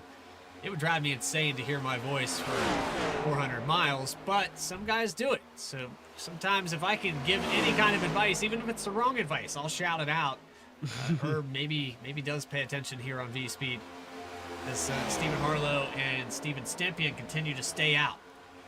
Yeah, I mean, if you're staying out that long again, this stage is a little shorter because of those caution laps. You're not even going to have as much time to be faster with those fresher tires on the back end of the run.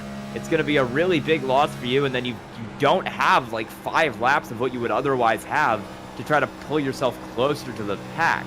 So I think it's easier to just come down now because with only 32 laps left in the stint, there's not a lot of time for you to use those fresher tires on the overcut to your advantage. I also have a scenario, and I don't want to say that word, put it out there, but it can happen, and we've seen it happen, and the timing could work out for these drivers. Won't speak it into existence. It would change the strategy. There's a race recap up on the screen. We've had one of those things that I'm not going to say, and 18 lead changes right next to it. Been excellent racing here from Las Vegas thus far. 5 cars yet to pit. Steven Stempian, Stephen Harlow, Alex Huffman, Dakota Curtis, and Alex Muscarella. Still out on the racetrack. They have Lawson Peel a lap down. He's going to try to go get his lap back the old-fashioned way. Will he catch up to these cars before they hit pit road? We're going to find out. Harlow's going to try to stretch it as long as possible here because with only 30 laps left in the stint, trying to stretch it long is going to give you less laps to go back on the back end. Like I said, he will come down now. Harlow into the pits. Stempian will stay out. One more car is going to come down behind. That'll be Alex Huffman making the move down from third. So 2 cars on pit road, and now it's just Steven Stempian, Dakota Curtis, and Alex Muscarella all staying out on the racetrack. So is Stempian trying to commit to maybe that yellow coming out? I don't know if this is drawn up this way. Maybe they can... Oh, here he comes. Yeah, I don't think it's wise to bet on a yellow in a race where we haven't had one yet. Aside from the stage, it's been pretty clean so far. And with these cars all starting to get a little bit strung out from the pit stops, it would take a pretty big spin to have one come out here with 28 to go in the stage. Dakota Curtis is going to come by and lead another lap.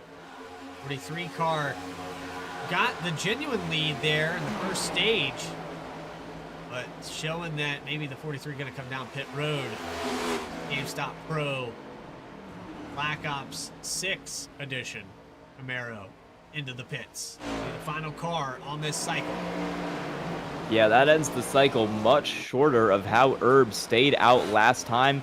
Only about 48 laps there from when we went green to when the last car came down in comparison to the well over 50 that Herb tried to run it in that first stint. So a more condensed pit cycle is going to allow Peel to get to the lead. Not if Chris Forrester or Colin Forrester has anything to say about it, because now he will look up the inside on Austin Reedy. He'll try to challenge not just for second, but for the lead. 4 cars all in a pack here are going to be coming for first place. Do you remember that lead that Lawson Peel had before these pit stops started? Because I don't think he does. It's gone. These drivers all over the back bumper. He's got 3 fast banana cars giving him havoc as they go into 3. Can't afford to blink, breathe, sneeze, anything. He's just got to drive.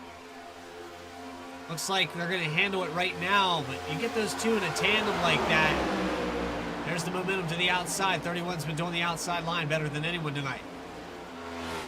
Yeah, Lawson Peel is going to be under threat from Forrester. He's going back to that top line that he's run so frequently this race. We saw it work for him in the early part of this run. He goes to the top in 1 and 2, but he's back to the bottom in 3 to 4 to try to get the run out on Peel. But Peel running that middle line just gets the advantage. He'll hold the spot down the straightaway. 4 cars all within about 0.3 of a second here for the race lead. Peak for the lead out of 1 and 2. Forrester trying the bottom this time, all the way around the racetrack. Not going to have a choice here through 3 and 4. It's going to be a tall order to get by that 12 machine. Forrester doesn't need a win, but would love to get a second here in the playoffs and a 3rd overall. Yeah, second win at Las Vegas this season too. We know he can do it on the very top side of the racetrack. Can Colin Forrester do it on the very bottom side of the racetrack? He can't right there, as Lawson Peel will hold him off for now. Austin Reedy took a little bit of a peek there, but he couldn't quite get it done either. Forrester back to the top side, all the way up through 3 and 4. You see how loose that car is. Pointed at an angle as he drifts around the corner, and that's going to allow Austin Reedy to get the run out of 4, make the move. He'll fall all the way back to 4th because Curtis Kelly's going to go with him. Playing amongst themselves here with teammates, but I mean, as far as positions go, Forrester probably can do one for his teammates right here and allow Curtis Kelly and Austin Reedy to finish ahead of him in this stage. I know that goes in the classification of race manipulation, but when you're teammates like this, you're not going to push hard. You're already in to the final 4. Give those guys a chance here. They need every point they can get. Yeah, and the one who really needs the points coming into this race is the 96 car there. That's Austin Reedy in the 96, because he came into this race on the outside looking in. So if there's any driver in these top few positions who needs to have a good run, maybe even win this race, it's him, and he's challenging for it right now, taking another peek to the inside of Lawson Peel on the exit of 4. Green on for lap 140. 1:39 actually on my ticker. Thought we were going to cycle over one more. Top 5. Starting to accordion back. There's Jesse Whittington just outside of your frame. And the two drivers that push the strategy a little further, like Steve Stympian and Stephen Harlow, they find themselves kind of where Herb and Muscarella found it in the first stage. Probably not going to be enough time to race back up there. They're looking at 40 to go. And Reedy's taking the lead away. They're side by side for this lead. Reedy up the inside on Peel will run him up the track a little bit on exit. Still side by side down the straightaway. Lawson Peel gets a great run, and Reedy has to jump back in line for second. Curtis Kelly still on the bumper of that 96 car, who's going to drop a little bit of time to Lawson Peel after a really good 3 and 4 for him.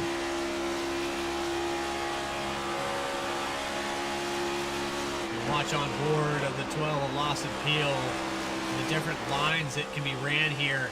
Just on that seam, the middle line comes out, gets a good run, hold his own.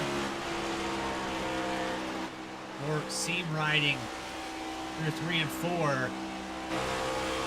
It's just enough. It's subtle, but it's just enough to maintain this lead. Steven Stempy is making the back half of this run work for him because he's closed about a second here in the last 5 laps or so. Whether he's got enough pace to make it up there before the stage ends, I don't know, but he's definitely closing the gap to Jesse Whittington in front of him and making progress on those top 4 cars. Interesting to see if Stympian will have enough by the time he gets there, though. Tires kind of hit that plateau. They start to even out. Once you get past about 20 laps on your stint, it starts to fall, and then you're struggling with a loose race car. It can very easily burn itself up. Make one mistake, you could spend the rest of this run just trying to nurse it around the track. Yeah, we've seen a couple cars do that from the lead where they just mess up once and immediately they're back in 6th, and now it's a whole new ball game for them. Hasn't happened yet to Lawson Peel, who's still doing a really good job of defending against the 96 of Austin Reedy and the 71 of Curtis Kelly, still in line behind him. He's got that gap up from side by side to 0.2 of a second now, and he'll try to pull away a little more on Austin Reedy like he did right before that pit cycle. 144 laps about to be completed. Past the halfway mark in stage 2. Stage 1 winner, Stephen Harlow. Not in that final 8, but took away playoff points. There's some unlucky driver out there. Say Steven Stympian and Lawson Peel probably wanted that top spot. But it looks like Peel might be able to prevail this time in stage 2. See there on the left-hand side of your screen, 4 seconds for the 88, currently running in the 6th position. He's chasing down Jesse Whittington. He's within a second. Yeah, that gap is closing really, really fast. Last time around, Steven Stympian ran a 30.164, Whittington a 30.791, and Peel a 30.680. Half a second a lap faster right now than these cars in front of him. With 14 to go, is he going to be able to keep that pace up, or are these tires going to start to fall off before he can close in on Lawson Peel for the lead?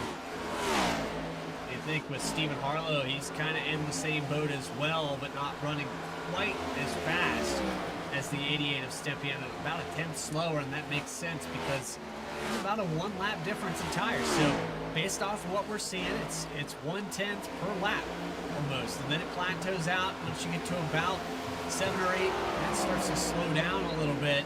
Once you get to that 20 lap mark, it'll start to feel like a car that has 40 lap old tires. It won't much matter anymore, and that's what I'm worried about for Stympian. That's what I'm worried about for Harlow, is that, yes, they have the advantage right now, but you're seeing that gap start to slow down a little bit. And once they get up here racing with Kelly and Reedy, who might be saving up for these guys to arrive, you don't know what you're going to get. Yeah, and a bit of a playoff update here.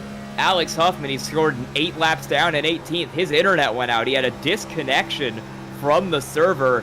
He needed a win, and now 9 laps down. That'll eliminate him from the playoffs. Unfortunate there for Huffman. This was a must-win situation regardless. And now your internet doesn't cooperate.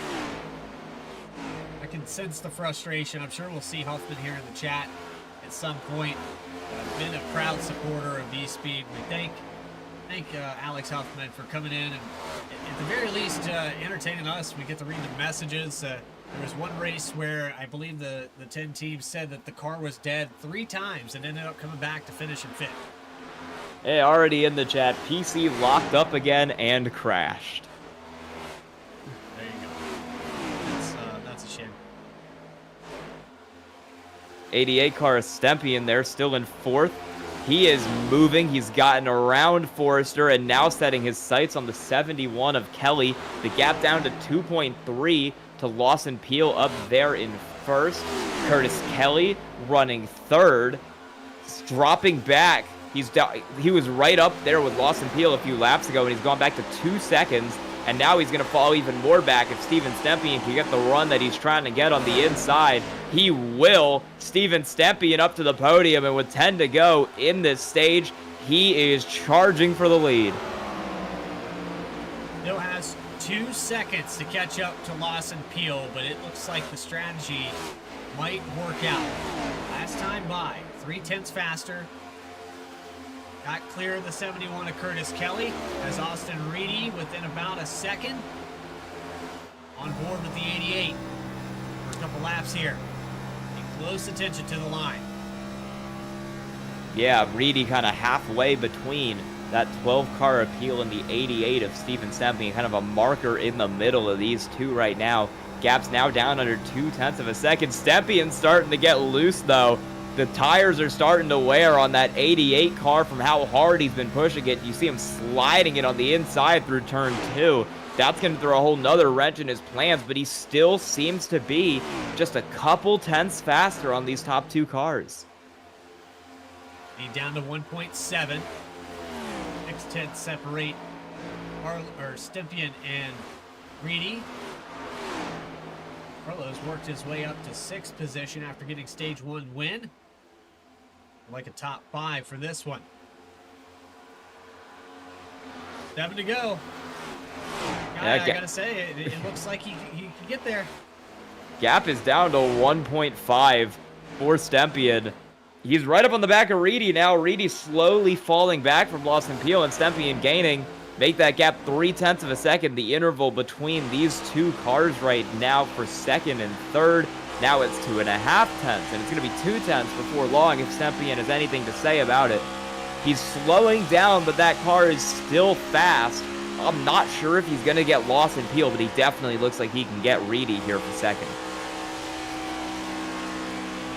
A bit of dirty air, it looks like, affecting the handling. This is right around that time that the tires started to even out the last time around on stage 1. So 29 laps on the stint for Lawson Peel, 32 for Reedy, and 23 for Steven Stempian. Has the freshest tires in this top 3. He'll go by on the inside down the back stretch. Gonna try to look to clear out of 3 and 4. He will. Now sets his sights on Lawson Peel. 1.3 seconds, 1.4 as we come out of turn 4. Yeah, only about 4 or 5 to go here in the stage for Stempian. I don't quite think he's going to have enough. That time has really started to even out between the 88 and the 12. Last time around, Steven Stempian ran a 29.942. Lawson Peel, a 33.61. So he's 4 tenths faster last time around with 1.6 seconds to go and about 4 laps to get him. It's going to be really, really close down to the end of the stage if he can keep that pace up. Last time by for Peel was a tenth faster this time around. Looks like the 12 maybe saving a little bit. Yeah, my iRacing was lagging a little bit. That is my bad. It was showing 10 laps ago. Yeah, this is going back and forth, and I think for Peel, he just saved his tires enough. He knew that Stempian was catching him, so he backed up the corners a little bit. No reason to push it. You have a sizable lead. Just wait for him to start reeling you in. That's when you go back on the loud pedal. And what is about a 5-lap difference on tires, well, suddenly it doesn't much matter as we hit that 2 to go mark. 3 to go. Peel looks like he's probably going to lock this up. It kind of went dormant for Stempian. Yeah, Stepien only about half a tenth faster that time, and with 1.4 to go, that is nowhere near what he needs. He drove it all the way up to second, but the tires have finally started to go on him, and you see how loose he is, dancing that thing through the middle in 3 and 4, almost like a dirt track driver just trying to hold on to it there and stop it from going around. Two cars once again basically even at the line. Stepien half a tenth up, but that will not be enough to get Lawson Peel. Next time by, going to take the white flag for stage number 2. Lawson Peel has been dominant in this portion of the race. 41 laps led. Had his hands full after those pit stops. Had a big lead before we hit those pit stops. It's been caution-free outside of those stages. White flag in the air. Yeah, we'll get another caution here for the stage soon as Lawson Peel continues to work his way around through 1 and 2, making good time on Steven Stepien, who closed up a little bit, but not enough, and the caution is out to end the stage. Lawson Peel will take his bonus points.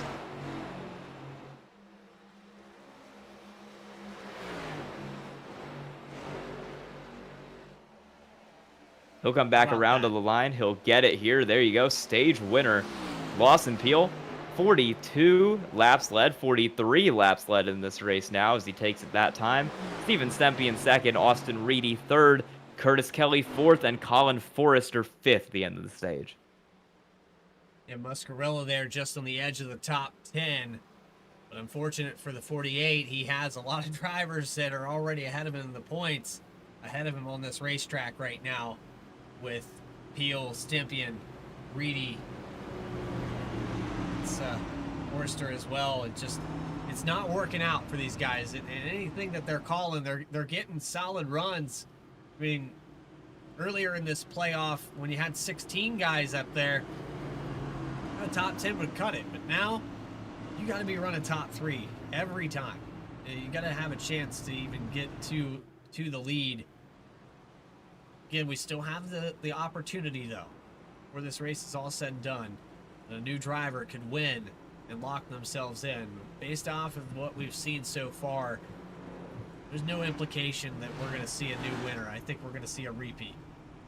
Austin Reedy has the best chance because for all these drivers below the cut line, with how well the drivers above it have been running, it's going to make it really difficult for them. It's going to turn it into a must-win for pretty much everyone. Maybe not Austin Reedy, but everybody else kind of needs a win at this point if these cars in the top 4 hold position. Down and away from the 12 car, battle off pit road. It's close. I think Lawson Peel got it by a couple hundredths of a second. Yes, he did. Little launch there from Stepien. Right here at the line. Ooh, wow, that's barely even a nose there over Steven Stepien to get that first place out of pit road. Well, stage 2 has concluded, and it was Lawson Peel who was able to get it. Don't go anywhere here on VSPEED. We have more coverage. Second to last race, Sunoco Cup Series playoffs. We'll be back right after a quick commercial break.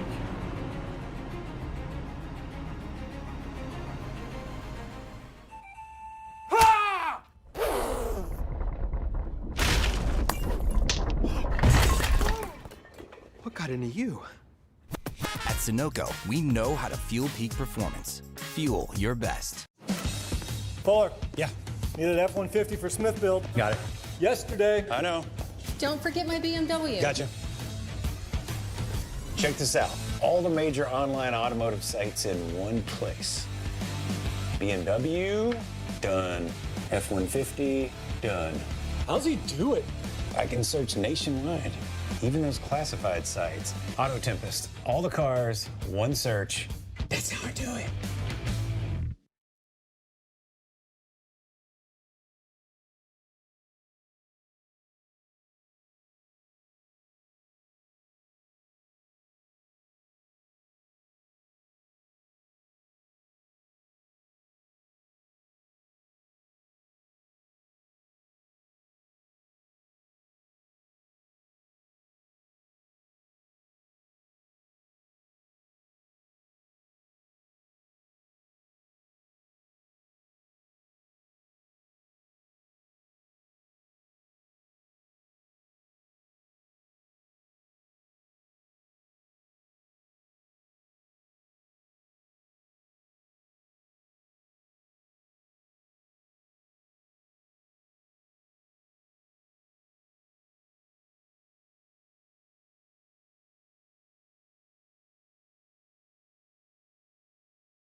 Back here live from Las Vegas in the second to last race of the season.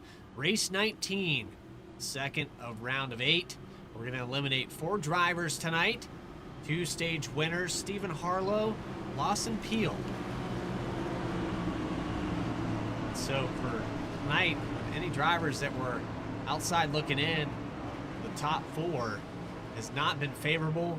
The strategies, everything that they've tried to pull off, 21 lead changes. We've had a variety of everything, but those 2 cautions on the top of your screen have been stage breaks. So we still have 19 cars out here on this racetrack, about to go back green for the 3rd time today. Lawson Peel, Steve Stempien, 2 of the biggest winners in season 7. Green flags out, back underway. And now is going to be go time for Austin Reedy because he's got that car on the inside in second after a great jump on the restart. He needs a win to get himself into the next round of the chase and upset one of these 4 drivers who have been dominating so far today. And he's going to try to go for it here. He's been in the top 3 for a while and now might be his best chance to get it done on Lawson Peel. Been like a really good opportunity, but that's been deceitful here today. For anybody that went up there and got the lead early, they usually fall off within 10 laps and end up back in the 7th, 8th position. It's happened to Dakota Curtis. It's happened to Austin Shoemaker. It's happened that we got 3 wide and back here, contact, Dakota Curtis down the racetrack. And there was a yellow car, I believe it was Kip Easley, that also had contact. Yeah, chaos further back now, easily side by side on the inside of the 14 car of Austin Shoemaker. Shoemaker's got to run down the straightaway. He'll take it for now as the battle for the lead keeps raging on.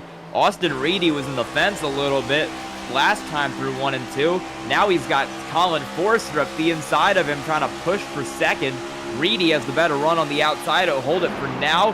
And now Steven Stempien's going to try. And Curtis Kelly is in this mix. 5-car battle for the front spot. Lawson Peel has a mirror full of Chevrolets, Toyotas, Mustangs up here. I have to go back a little further to find one of those. On board with the number 4, running in the 10th position, the Hornet's Nest. Yeah, this mid-pack is crazy. We've got cars. Oh, contact! Muscarella, still contact! Somehow they both save it. No one around. 4 of Austin Shoemaker and Muscarella are both going to lose positions. No one in trouble, though. They made contact in the entry and then all the way through the middle, and Muscarella had to save that car for another 400 feet after the fact. How did they do that? Yeah, Chris Shoemaker there, that was just ran him up the track a little bit. There was so much contact. I'm not sure how both cars managed to make it out of that without disaster. Lap 170 underway. Under 100 to go. Here from Las Vegas, Colin Forrester takes over the lead, doing what Austin Reedy wants to do for the Fast Banana team. But this trio has been up front all night long. They have been contending for these positions. And Forrester, again, solid at Vegas the last time we were here. Doesn't need a win, but try telling him that he's going to lead his 3rd lap tonight. Yeah, he's starting to pull away. He might be pushing those tires a little bit because that gap is opened all the way up to half a second over this 2-car battle of Lawson Peel and Curtis Kelly behind. Almost have a car in the wall there a little further back. They're all over each other on that outside line between Kelly, Peel, and Shoemaker. A lot of cars in a very little amount of space up there. Coming through turns 3 and 4 where there was some contact with the outside wall. Austin Shoemaker had got up really close to the fence and brushed that safer barrier. Almost came down. Curtis Kelly, Steve Stempien, Austin Reedy kind of benefited from that situation. And Lawson Peel, I think, is back into save mode here. Yeah, he's under threat again now from Austin Reedy. One of those cars who's still trying to go for it. I'm kind of impressed by just how much Colin Forrester has gotten away from these guys. This battle for 3rd is so intense. Forrester's pulled out 1.2 seconds, and then Curtis Kelly escaped this battle, and he immediately pulled out 0.4 of a second himself. So these cars in the front aren't starting to turn the jets on. They're starting to try and get away. You're seeing that now from Colin Forrester as he opens an almost 1 second lead to Curtis Kelly behind him.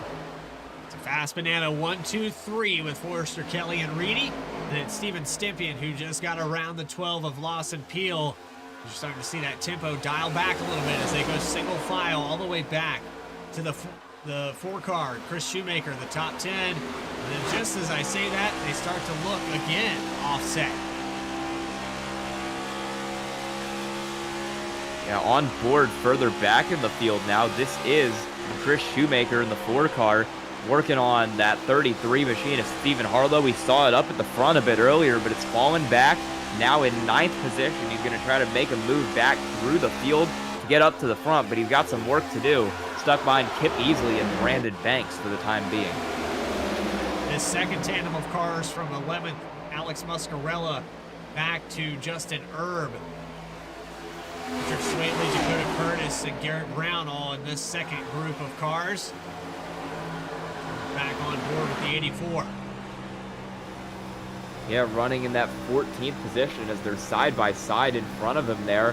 Whittington's trying to get the run on Chris Brogar. Both cars that we've seen up front today, and both cars that are running back in about 12th right now. I feel like we've seen almost everybody in the field running in this top 5 at some point in the night. They've all just kept cycling around. The field's so competitive this race. Cars moving back and forth constantly, and that's why we've seen so many lead changes. And so for Brandon Banks, we said he was having a quiet night, hadn't said his name much. He's starting to shake it up in the 7th, 6th position inside of Austin Shoemaker. Almost some contact through the tri-oval. Shoemaker almost up into the fence after the math, and looks like Banks is going to clear. There's a teammate there for the 12. He's going to try to help him out down the backstretch. Yeah, pushing that car a little bit. Lawson Peels dropped 2 seconds back from Colin Forrester. He might be saving the tires in a similar way to what he did at the start of last stint. Kind of hung back early, dropped outside of the top 5, and then turned it on late and pulled away to the lead. We'll see if he tries a similar strategy here, as these cars are probably going to need to stay out a little bit longer in this stint with those extra laps to get him to the end of the race. Yeah, I would tack on an additional 4 or 5 laps at minimum. It almost panned out for Stympian last time, but now we add on that extra 7 laps to this one in stage 3. Maybe the long run that Justin Erb, Alex Muscarella pulled earlier in this race will work this time. I don't really know, because it seems like after 20 laps, it doesn't matter. The car just doesn't want to handle anymore. You're seeing some 3 wide just behind this battle for the 4th spot, but there's Kip Easley, goes down to the bottom of, I believe that's Chris Shoemaker. Yeah, they're going at it. They're still trying to go 3 wide with the Chris Shoemaker car in the middle there. Up the track a little bit on exit, but he keeps it steady, and now they're side by side again. Chris Shoemaker and Stephen Harlow back there. Stephen Harlow's going to send it up the inside. Yeah, sends it on Kip Easley. Forced into the middle. Big move for Stephen Harlow up to 8th position. He'll slide up in front of the 8 car. The problem with that big move is it was a slide up in the front of Kip Easley, and now they're almost 4 wide. Banks in the middle. Another 2-for-1 special. Sideways, Easley into the wall. Big hit for the 8 car, and he comes back down. Muscarella's sliding, trying to avoid him, but he holds on to it.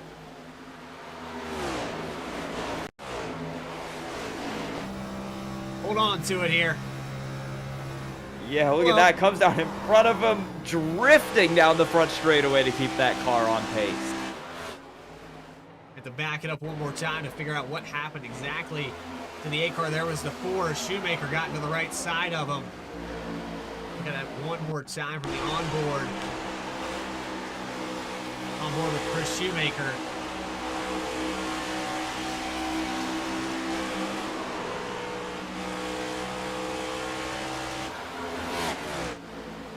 And the drift of Muscarella. Yeah, sliding it all the way through there to keep that thing straight.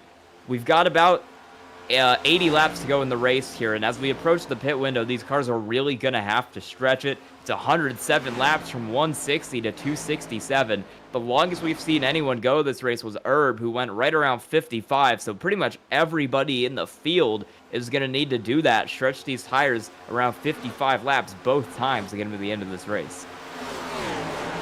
The short pit hasn't been beneficial. The long strategy hasn't been beneficial. I think just saving your stuff, as you can see here with Lawson Peel and Steven Stippian, they're allowing these front three cars with Colin Forrester, Curtis Kelly, and somewhat Austin Reedy to pull away from them.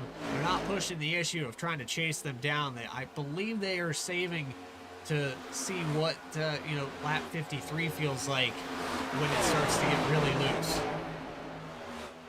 Yeah, once we get into that, 50s, like you said, lap into the run, these cars are going to get really slidey. We saw it with Herb, he was kind of all over the place. Cars were sliding into their pit stall the longer they went. That is not going to change this run. It's going to be even worse because these cars have got to really, really push it to make sure they can make it to the end of this race on one stop. Temperature stayed about the same, but the ambient air has came down to 69 degrees. This final stage of the race, the track can cool off a little bit more. There's the potential for that to do so. We almost had our first caution of the night, our first official caution. We still have those 22 lead changes in 2 stages up on the top. I'm wondering here up towards this top 5 if these cars of Lawson Peel and Steven Stempien are going to get themselves closer to Colin Forrester, because he's pulled away that gap, but he's been able to hold it. He hasn't really shown any signs of overextending that car yet. Him and Curtis Kelly are still steady, 3 seconds in the lead over a lot of the cars behind him. Will these guys who are further back, like 4th and 5th, start to come on over the course of this run, or did Colin Forrester just get away by that much? Kip Easley down here on pit road, and we're gonna pull a driver up into the booth. Kip Easley, it's Bradley Cooper and Sky Trek in the booth. You got a copy? Yes, I do. Kip, I know, tough break. You were solid top 5 all day long, but it's been chaos on every one of these restarts so far. What's your take on that situation? Yeah, it's definitely been close racing for sure, and a lot of give and take with checkups and everything like that. You got to watch a car really getting loose. I haven't had a chance to really go back and watch a replay. I felt like the 4-car Chris Shoemaker came down on me and then got me in the wall, and then I broke my toe link basically. I'm trying to get a little bit of it fixed so I can get back out there. Yeah, and this is just one of those races where it's participation in the final season of the Sunoco Cup Series, but overall, you had a solid season. Anybody that you'd like to shout out while we have you in the booth for that? Well, I just appreciate the admins. I mean, we've been in this league a long time, ran a lot of races. Appreciate the broadcast, obviously, every week, and then the DVR guys. Just appreciate them allowing me to join them, and it's been a fun season, and I hate to see the book close on the Sunoco Series for sure. Well, Kip, hopefully we can get that toe link fixed, get you back out there on the racetrack. We thank you for your time. All right, thank you guys. Appreciate it. Kip Easley, Drinking Bros Racing, number 8. Unfortunately, a lot of the damage there with the contact with the outside wall. What could have been a caution there. As you see Colin Forrester come around to lead another lap. This lead is massive. It's almost 2 seconds over his teammate of Curtis Kelly. And it's an even bigger lead of 3 seconds back to Lawson Peel in the 4th spot. Yeah, that 96 of Austin Reedy started to get it going. The gap's down from 3 seconds to 2.7 from him. He's getting closer to Curtis Kelly, because while Reedy is starting to pick up time on those top 2 cars, Curtis Kelly is starting to fall back from Colin Forrester up there. So these 2 cars are looking to meet in the middle sometime soon, and Austin Reedy's going to have a run to put himself up to 2nd as he tries to lock himself into the playoffs with the win tonight. And Stephen Harlow, Lawson Peel getting the stage wins here tonight.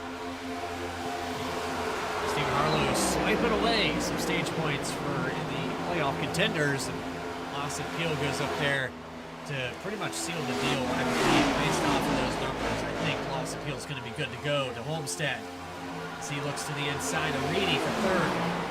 Yeah, he might be good to go, but he still wants to go for the win. Lawson Peel looking for third now. He's got the faster car. I think we've seen him do really, really well on these long runs. He's great at saving these tires, and as we go further into these runs, we're about 30 laps into this one, his car just starts to come alive. He's around Austin Reedy in the 96, and he's got his sights set on Curtis Kelly in the 71, about half second up the road. Even Stempien has to follow suit. We're going to have to navigate these cars at the same rate, the same pace that the 12's doing in, or you're going to lose sight of them. He'll go up there and challenge Curtis Kelly here very soon, and if you find yourself stuck next to Austin Reedy for too long, it could backfire. Yep, still moving that gap down 3.5 tenths now. Lawson Peel 2.5 to Forrester, and he's got Steven Stempien coming with him in 5th. 5 cars in this kind of battle here. I guess 4 cars in this battle for second. Harlow's a little bit further back. But Kelly is slowly dropping, and that's going to allow Lawson Peel, Austin Reedy, and Steven Stempien to get up here and maybe try to bring the fight to Colin Forrester, who's still checked out from the field.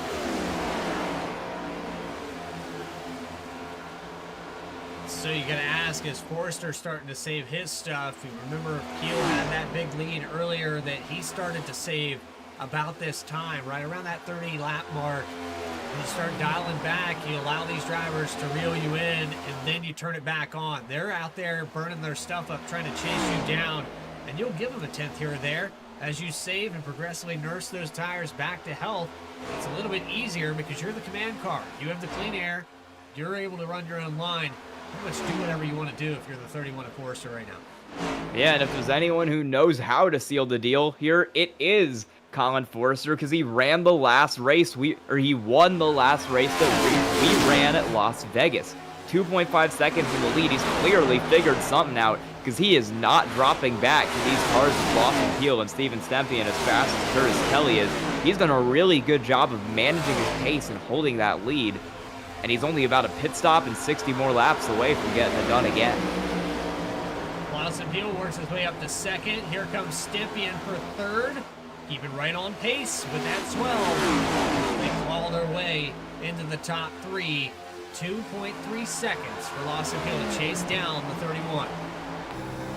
Yeah, we've probably only got about less than 20 laps to go before this pit cycle starts. We've got about 34 laps since this race went back green.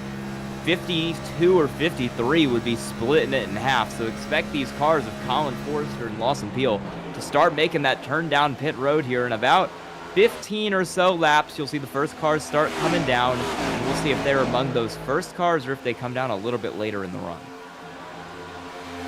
Stempien has lost some ground here. Going up to 6 tenths now. Harlow has actually shown a little bit faster than the 88 car. This is also one of those scenarios where Stempien has got enough stage points. He's had a solid run all day long. He can finish here in the top 5 and be good to go for that final 4. Curtis Kelly struggling on the handling on the outside of his teammate. Almost got up into the wall there on the exit of turn 2. It looks like Banks is going to come by for 6th now with the 54 up for Drinking Bros Racing. Yeah, it's remarkable how we saw him and Forrester just gas it away in the first part of that run. Kelly's fallen off all the way back to 7th, but Forrester is still holding it really well, and Lawson Peel seems to be the only car who's actually managed to gain on him at all. Stempien still stuck 3 seconds back with Harlow and Reedy, but it's Lawson Peel who's made up the time and gotten the gap down under 2 seconds to that 31 car. 1.9 as they enter 3 and 4. Back here to the 12 car, a little bit higher line. He seems to ride the seam on that bottom groove, keeping the left tire, just dipping the toes in there where it's kind of loose down there, but that's okay. You want that back end to step out just enough to keep that car rotating so you can stay on the throttle and drive it out. And Lawson Peel, he's shown 5 times this season that he can do that. Yeah, it's going to get loose for everybody here. As these tires go, you've seen them get really loose later into the runs. Once we hit lap 40 and lap 45, the cars start really sliding off the corner. It's like you're dirt tracking it at a 4 sometimes. Really hard to hold on to these cars. These drivers are going to need to do it because they've got to stretch this stint longer than the other two. You can remember the post-race interview with Colin Forrester. He said, it's a huge sigh of relief winning at Talladega. I don't have to go into Vegas worrying about the win. Here he is leading in the closing laps of this race. Past the halfway mark. Didn't really push the issue in the first 2 stages, but you gave this 31 car some clean air, and there you go. It's rated tacos. It is. Great day for him. It might not be Taco Tuesday. Sunday is not far off, though. 1.5 seconds in the lead. Lawson Peel's getting closer, but Forrester has really managed this pace well. Peel is getting closer, but really nobody else is. You can see it's starting to slick up a little bit here. 41 laps in. That's when you start to feel the effects of this long run. Haven't seen anyone try to come down pit road just yet. I don't think that they're going to try it now. Another 10 laps, I think, is the window. Yeah, I think it's just a bit too early, not just on fuel, but I mean, if you come down now, you're running 63 laps on one set of tires. We've not seen anyone go further than about 55 in this race, and we saw after 55 laps, the tires were gone. Doing another 8 on top of that would just be too much for these drivers. They're definitely going to go about 5-10 more at least and try to split the stage more evenly in half. On board with Steve Stipien in the 3rd spot, 3.1 seconds back from Colin Forrester. 1.7 back from Lawson Peel. Stephen Harlow riding in the tire tracks in the 88. Going back talking about rookies, the list of names with Alex Huffman, Stephen Harlow, Neesmith's very own Eddie Smith was part of that at one point. Eddie Smith had a string of top 5 finishes there to start the season out, and actually had a playoff berth into the final 16. Made one race there, got wrecked out, didn't show up next week, and was eliminated to the final 12. I can tell you this, it's been competitive, not just overall here at Sunoco, and before when it was the MPI and all the people and the partners that put on this 7 seasons for Sunoco Cup Series. The rookie class and the feeder series and all the people that are involved to bring the talent up. It's not very many leagues that you see that are established for 6 seasons have a group of rookies come in and shake things up all the way into the final 8 of the playoffs. Yeah, and Harlow's trying to make some ground up, but he's stuck about 3/10 back. We've seen him kind of fluctuate between about 2/10 back of Steve Stipien when he gets really close, and then he'll maybe drop off a bit and go back to half a second. Lawson Peel is not fluctuating, though. He's got that gap down under a second. He's the fastest car on the racetrack, and give him about 5 or 6 more laps, he's probably going to be there on Colin Forrester, looking to take the lead away right before we hit the pit stop cycle here, which will probably open up in about 5 more laps. You got to wonder for Forrester, he stretched that lead out, had the benefit of having teammates that got behind him, and was kind of the cushion there for this run. Made it difficult for Peel and Stipien, but we're going to go right back to the same scenario when they hit pit road. It's going to be about the same amount of laps, and Forrester can do the same thing. Stretch the lead out really far. Let these guys reel back in and run out of time, because it looks like based off of this tempo, it's going to be right at that lap 50 mark when Lawson Peel gets to the back bumper. Yeah, well, it depends if Lawson Peel is going to be willing to let him do that, because once these cars put the final set of tires on, it's go time for everybody. Barring a caution, nothing is separating you from the finish line other than the other cars out here, so you have just got to go once you get those new tires on. Try to move up as quickly as you can, and I don't think we're going to see Lawson Peel let Colin Forrester get the same 3-second gap that he did at the start of this stint. I would hope not for his sake, because Lawson Peel in the long run has been the fastest car. He's proven it again here, 2/10 faster. Only car that ran a 30.7 that time around. Everyone else in the high 30s, even 31 for Brandon Banks. Steven Stipien, 2/10 off. Here's Forrester with the challenge on the back bumper. I think once Peel gets around him, he'll come down pit road. Yeah, we can't be far off from that. Peel's got the gap. He's down. He's right on the bumper. 1/10. He'll look to the outside down into turn 1. Won't get there. Now he'll peek up the inside. They're both kind of running in the middle, really close together on that racetrack, on that preferred groove for these cars. Peel will get the inside. He'll drop a little lower down into 1, and he'll have the run on the bottom into 3 and 4. Good run through there. Won't quite be able to clear him yet, but he will on exit. Forrester really loose, can't get the throttle down, and Lawson Peel will take the lead with 55 to go. So here's the window now. 52 on the stint. You come by next time, will be 53 total. I think if you're the 31, you don't hit the wall. That's not the recipe. Heavy contact. He might have just lost the race with that. Yeah, that depends on how much damage he's going to have, if he can keep pushing it like he was, or if that's going to really slow him down. Both cars down pit road. Forrester's going to miss the pit lane a little bit over the entry cone. I think he might have made it on there. He and Lawson Peel are both down. Steve Stepien and Harlow will stay out behind. Did the 31 get a black flag for an unsafe entry? That'll be the question.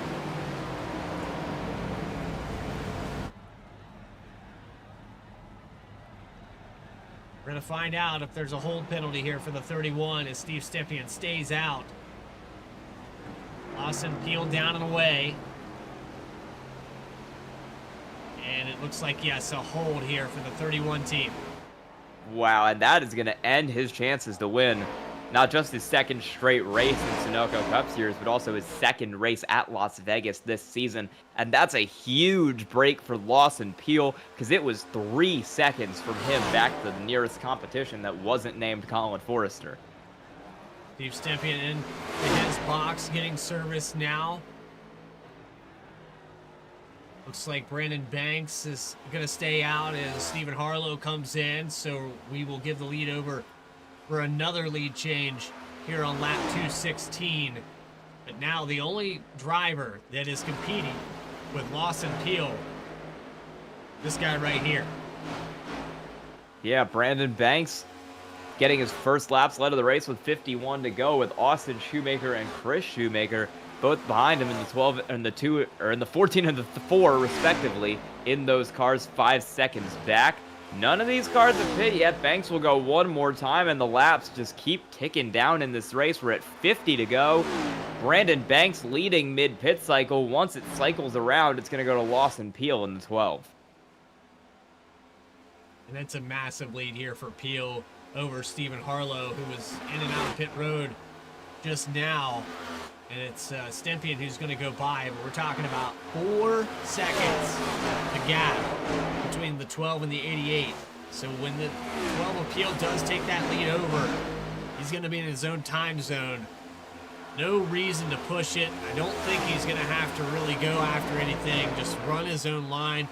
And I'm fairly certain, based off of these times right now, Stepien, it's going to be a tall order. Stepien's probably just going to be racing for second place at this point. Some of these cars we know need a win. Cars like Herb and Muscarella are both back on the strategy of hoping a caution comes out, as Brandon Banks will make the turn down pit road. Peel will unlap himself, and Banks will come down. Will anybody follow him? Both Shoemakers will, but Curtis Kelly will not, and he'll go back to the lead now under this pit stop cycle. Kelly, Shoemaker coming down pit road now. There's Brandon Banks. There's both Shoemakers in the 4 and the 14. And there's the 8 of Kip Easley, who we talked to just a moment ago with that broken toe link.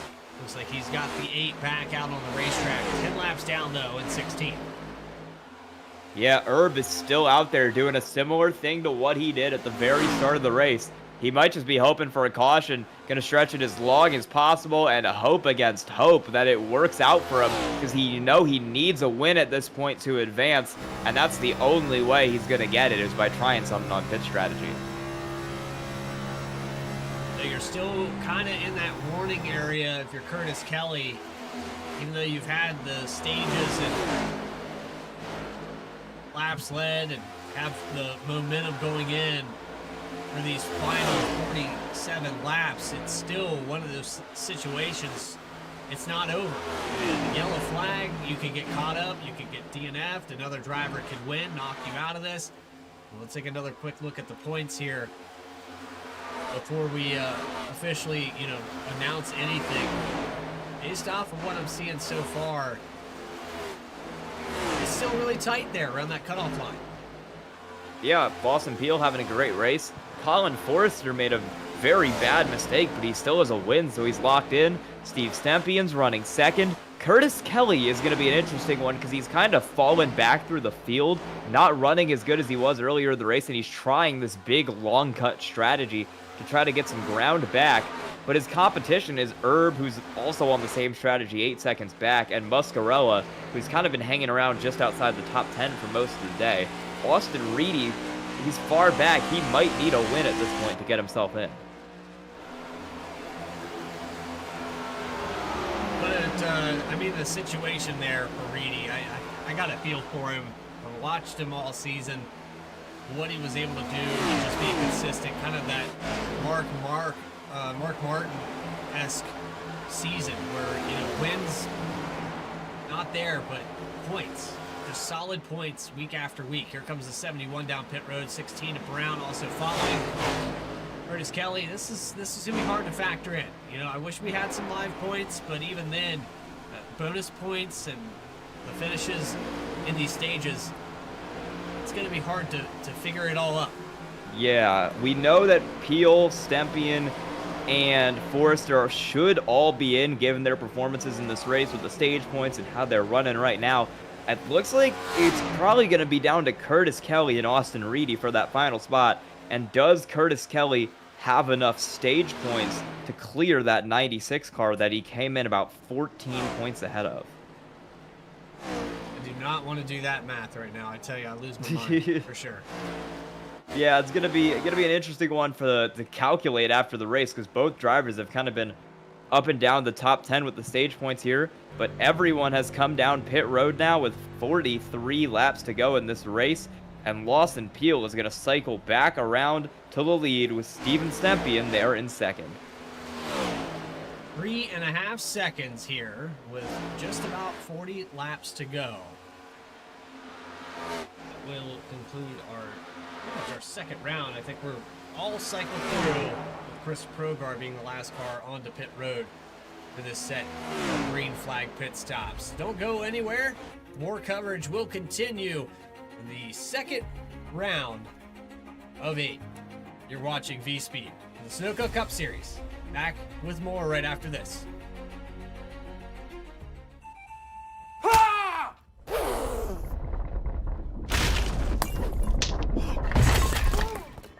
What got into you?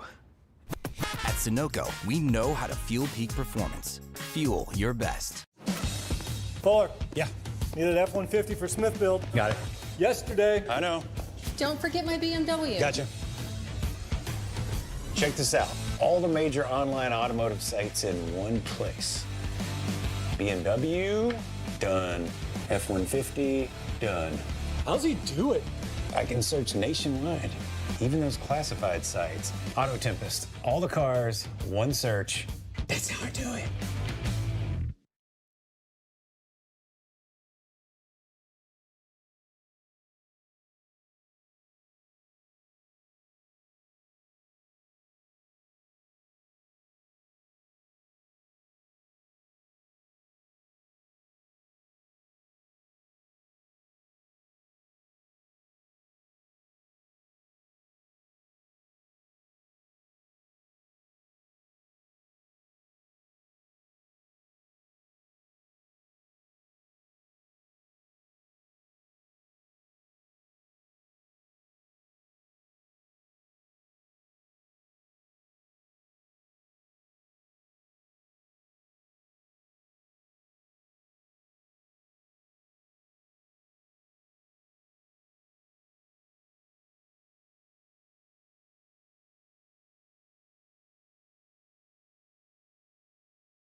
There's only one fuel that can drive the performance you demand from your car.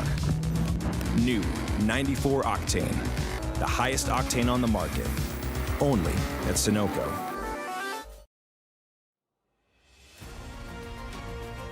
Back here live from Las Vegas, Lawson Peel has kept his lead of 1.8 seconds. The Sunoco Cup Series playoffs, final race in the round of 8, just before Homestead. 19 races into this 20-race season, and Lawson Peel is trying to get that win. He's pretty much locked in points-wise, but a win would feel even better. Back here live in the booth with Bradley Cooper and Sky, Shrek, and I don't think you could have picked a better race to show up for here, Sky. I know that Kenneth Bueno had the fill-in here tonight. Kenneth's been with us all season long, but here you are for your first Sunoco experience. What's your take on it so far? It's been a really good one. We've seen like so many battles for the lead, so many lead changes. Cars have just been going at it nonstop. It's been a really competitive field tonight, and it feels like it's about 5 or 6 different cars who've looked like they could be the one to win it. Lawson Peel is up front right now, but Harlow is flooring it. He's using all of those tires, trying to close the gap, and he's gotten it down under 2 seconds here. Well, I'm interested to see if Harlow can get up there and catch him. It's a 10th lap here and there, 2-lap advantage on tires. Is that going to be enough for the 33 to go up here and claim his first victory in his first season of Sunoco Cup racing? I don't know. Yeah, it's going to depend on how much he's using those tires there trying to catch Lawson Peel, because he is on the gas hard. He's about 3.5 back. He's gotten it under 2 seconds, but it's starting to stabilize here a little now. And you got to throw back out there as well that Lawson Peel probably saving a little bit. Harlow burning it up. Stempian has fallen off, but still a solid day. 3rd place right now. Austin Reedy in the must-win situation has approached the back of that 88 car, and it was going to come down to Reedy and the 71 of Curtis Kelly, and that's unfortunate that they're all teammates, but even so, if you can get 2 fast banana cars into the playoffs, either way, it's still good. It's still a good week. Yeah, and looking a little further back, Justin Erb came in about 4 points behind Curtis Kelly. They were 4th and 5th on the cut line. Erb isn't that far behind. He's only 2 spots behind, but Kelly has those stage points, and I don't think Erb's gotten a single stage point all night, which is going to really make the difference in that battle on the cut line for 4th. Currently running in the 10th position here for Justin Erb in the Home Depot number 20, and the breast cancer awareness stripe down the side of that machine. Just about at the end of October, but did get to give that shout out there for Breast Cancer Awareness Month here on VSPEED. And Bueno usually right on the point there. When Kenneth runs the show and I just sit back and push buttons and kind of mindlessly do my thing, it's a different production. But here tonight, Sky, I appreciate you being up here in the booth. I'm glad that you got a quality race here. Couldn't ask for a better one. 28 lead changes, 2 stage cautions. It's been clean, it's been green. It's all about strategy, who can drive their car the best. Yeah, it's been a really, really fun race tonight. I mean, we've seen it feels like almost every car in the field in the top 5 at some point. Even the guys who are further back now, like Curtis Kelly was battling for the lead. Progar was battling for the lead. We saw Whittington, who is out of the race now, battling for the lead. Yeah, Dakota Curtis in 7th led some laps. Everybody has been fighting for it today. It feels like almost everybody in the field's been trying to win. Yeah. Yeah, it's been phenomenal, and I'm glad that you got to be here for it. Lawson Peel keeps that lead, but it is dwindling down as we were talking about who maybe could catch up. Stempian gave up the position to Harlow, and the 33 has it down to just over a second as we come through 3 and 4. I wouldn't call it just yet, but based off of these times, my back here is pretty locked in. He's looking focused for these closing laps. Yeah, Harlow down to 1 second, but you gotta wonder how much he's gonna have left in the tank after pushing on Peel for so many laps. He's running it like it's the end of the race, and he's still got 28 to go. These tires, he's using them all up to make the gap smaller to Lawson Peel there, but he's just gonna fall off as we keep going into this run. to wait and see, using every inch of this racetrack, running exactly the same marks every single time, all the way to the bottom through 1 and 2. Almost down to the white line. Good run out of the exit of 2, down the back stretch. There's another 10. Almost a second flat here through 3 and 4. On the little bit lower line again for Harlow. He had it just under that second mark. Doesn't look like it's working quite as well through 3 and 4, but through 1 and 2, Stephen Harlow is making up time.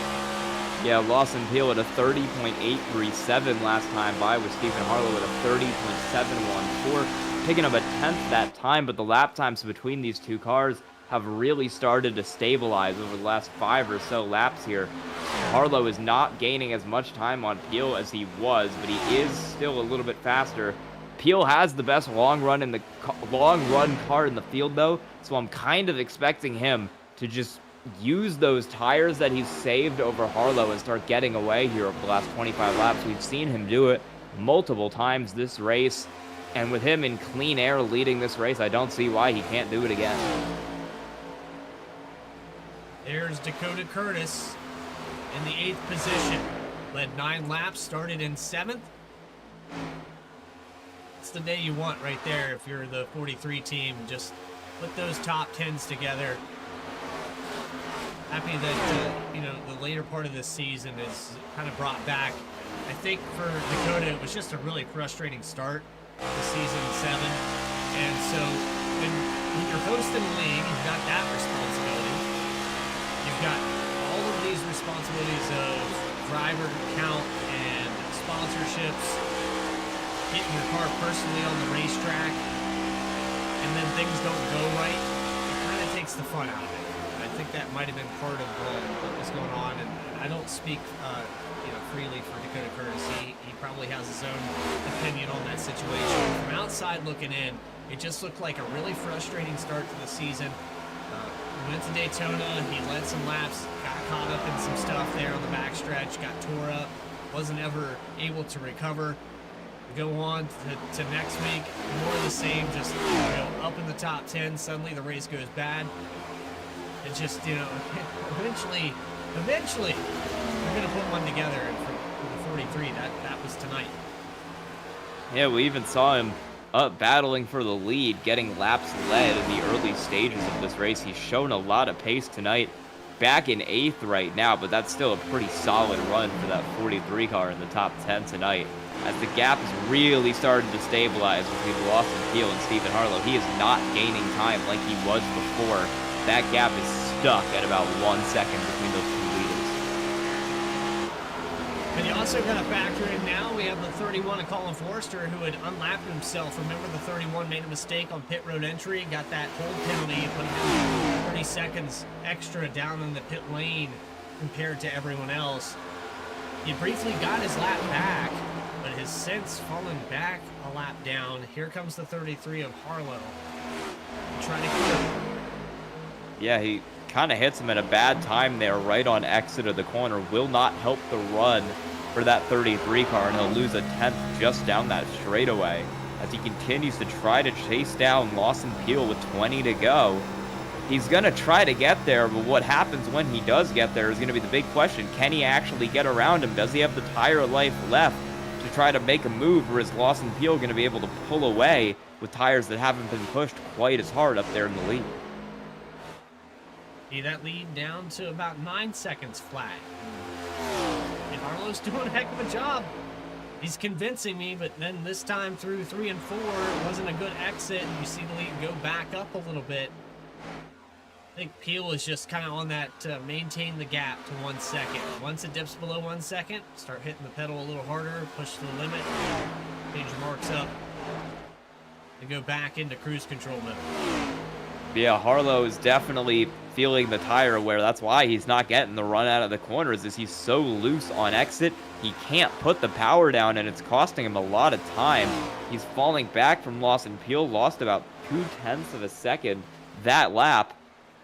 Still a little faster than Steven Stempien, but he's falling right back to him there in that 88 car. Down out to Chuck Stevens, looking like a top 10 lane on the 84. Should be just ahead of Justin Erb by, well, I say just ahead, 6.5 seconds gap here. As you saw the 7 of Chris Progar go by. Progar is 1 lap down. He's actually the 4th car a lap down.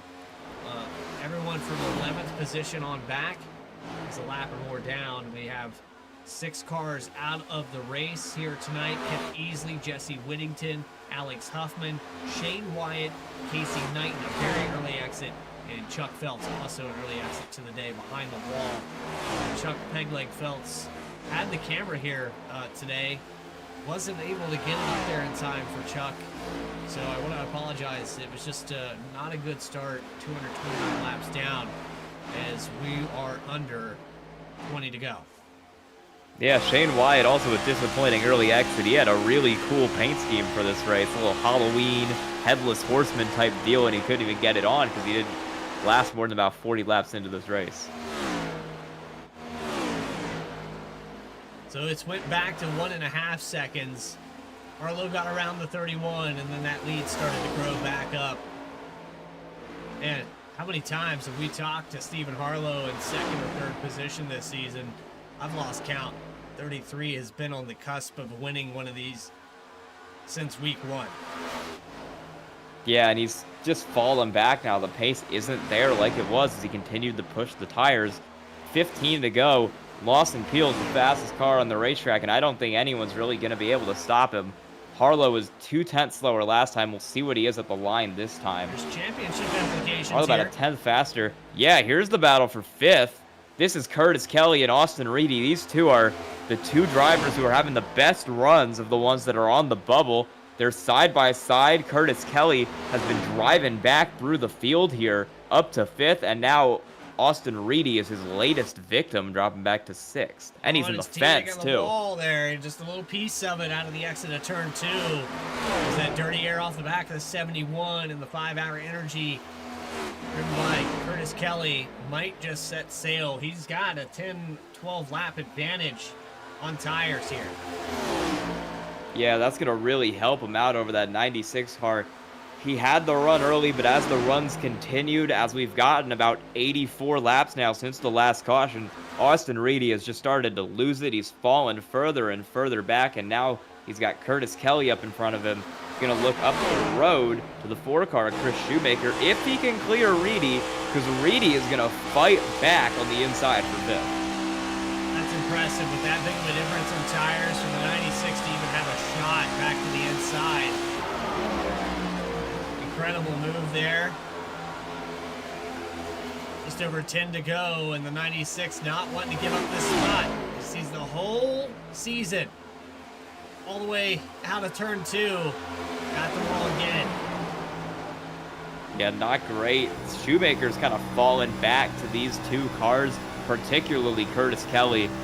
Austin Reedy is starting to drop back for real now, and Curtis Kelly is now not focused on him as much as he's focused on this 14 car and trying to steal 4th away to get himself just a couple more points to the good here on the rest of the field.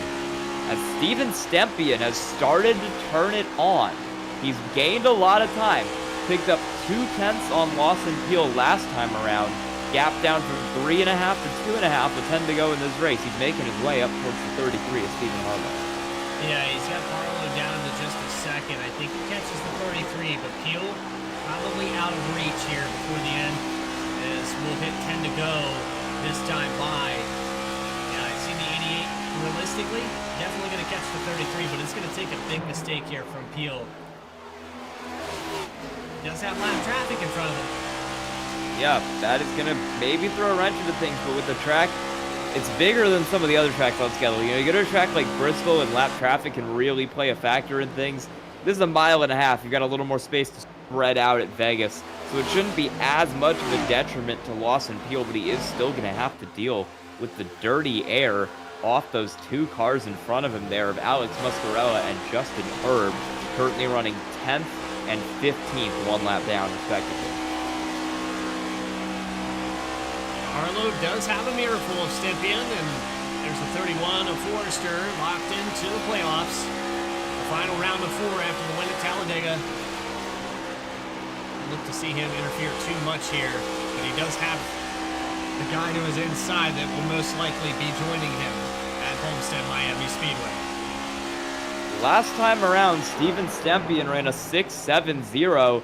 Lawson Peel over 31 seconds with a 31.010. That is over 3/10 for Steven Stempien on the last lap around, and he's got the gap down under 1.8 as he now makes quick work of Stephen Harlow and sets his sights towards Lawton Peel up there in the lead.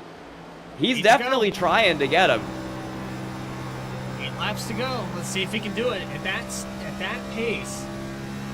He can do it, but he has to do it every time.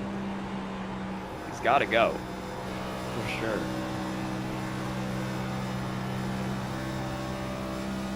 Down to 1.7. 7 laps left. They're a little more even that time around. around. Very even.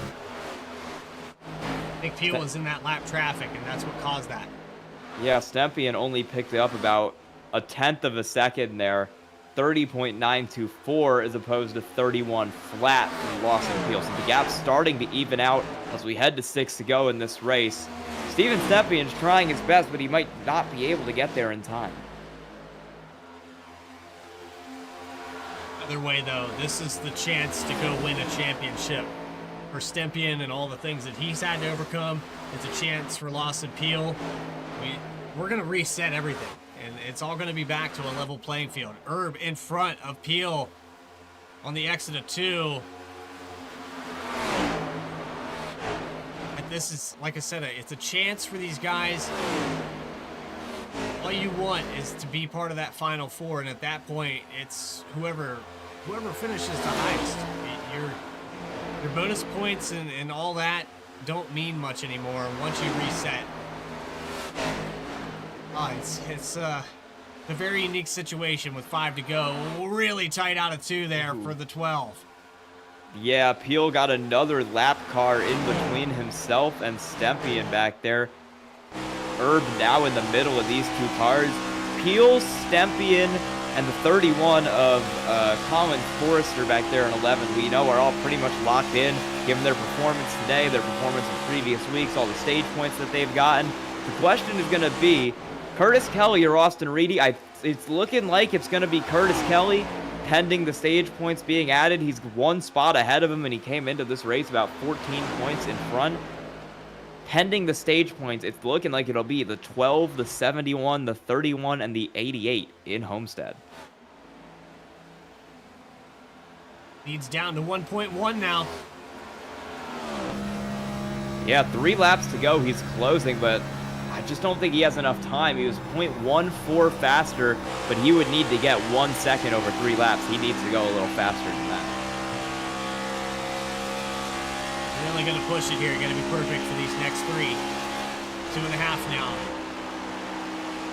Leads down to 1 second.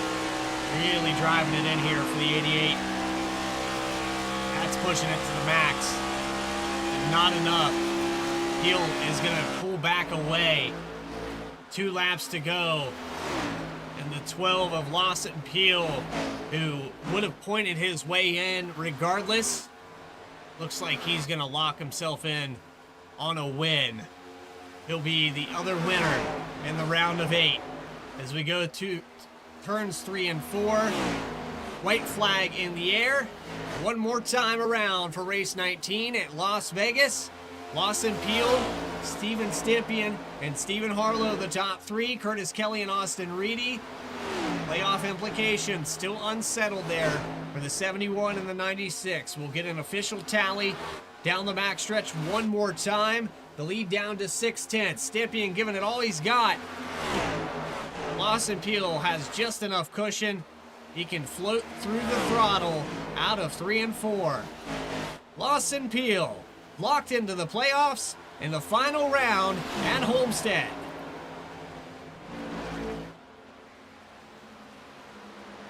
Big win there for him. Yet another win for Lawson Peel on the year. Add another one to his calendar on top of the 5 he already had. That's 3 of the last 4 races now. He is riding a bigger hot streak than anyone in the series coming into Homestead. And he's going to have an opportunity to create another streak and get 3 in a row here for Sunoco Cup Series championships. Lawson Peel is going to burn it down on the front straightaway, and he will bring you tonight's Sunoco race winning moment.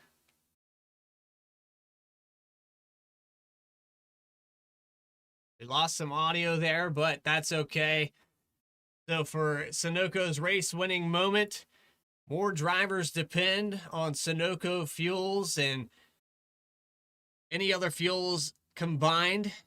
For the over 50 years, Sunoco has been powering the top drivers around the world with high quality fuels they can trust to power them to the checkered flag. Sunoco, fueling victories from track to tank. And it was Lawson Peel that put it all together here tonight. He got a stage win. He got the victory. Stephen Harlow, the other driver, to get that here tonight. Post-race interviews with your top three. It was a caution-free day here from Las Vegas. Final results, more coverage. Don't go anywhere here on VSPEED. Sunoco Cup Series will be back right after this.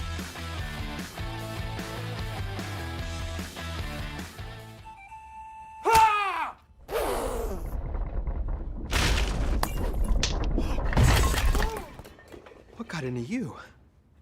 At Sunoco, we know how to fuel peak performance. Fuel your best. Fuller. Yeah. Needed F-150 for Smith build. Got it. Yesterday. I know. Don't forget my BMW. Gotcha.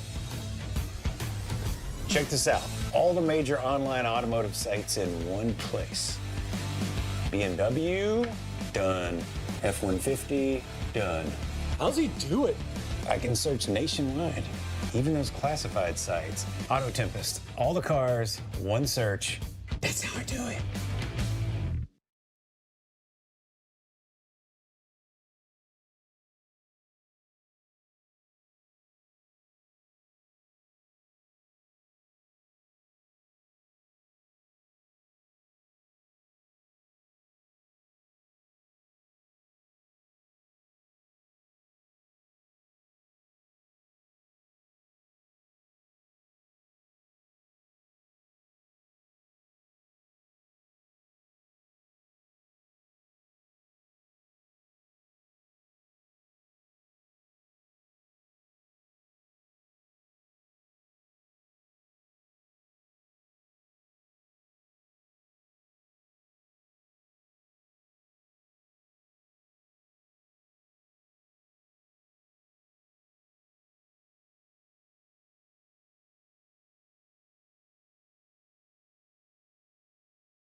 There's only one fuel that can drive the performance you demand from your car.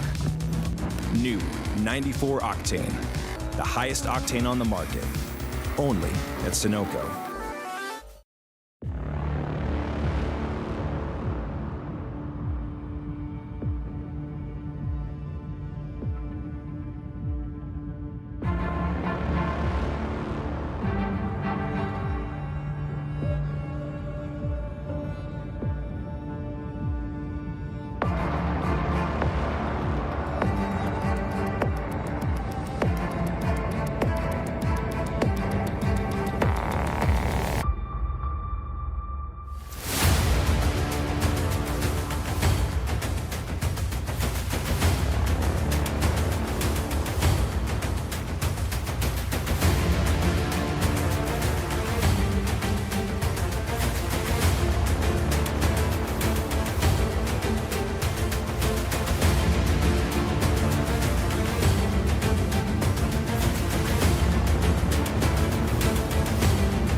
back here live from Las Vegas, and it was a good one. These guys went caution-free in the second to last race of the season.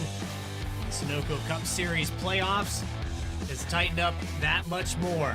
After everything we went through, we still have a little bit of undecided movement here with the 71 and the 96, but it was Lawson Peel who's going to win his way in, guaranteed lock. The 31 of Forrester is also a guarantee for the playoffs and the Final Four. Stempien most likely going to be in as well as he finishes in second here tonight. But here's the final results up on your screen. It was 28 lead changes and 2 stage cautions from the desert out here in Nevada. Harlow's going to get the 3rd position with Curtis Kelly and Austin Reedy, teammates fighting for that top 5 and that Final Four cutoff line. Austin Shoemaker pulls out a 6th place finish. Chris Shoemaker just behind in 7th. And then it's Dakota Curtis with a top 10 here tonight. Chuck Stevens, also a solid day. Justin Erb, who is outside of that top 4. Tough break. He'll come home in 10th. Outside the top 10, it'll be Colin Forrester, who is locked in from Talladega. He'll finish 11th. Brandon Banks in 12th. And the pole sitter, Richard Slavely, only gets home 13th tonight. Chris Proger finishes 14th. Alex Muscarella in 15th. And Garrett Brown in the 16 car in 16th. Kip Easley finishes tonight 17th, with Jesse Whittington in 18th. Alex Huffman in 19th. And Shane Wyatt in 20th. Richard Swavely, your pole sitter here tonight. Tough break outside the top 10. It was Casey Knighton and Chuck Belts who took early exits to the day here. 21st and 22nd for the 28 and the 75. But there's your final results.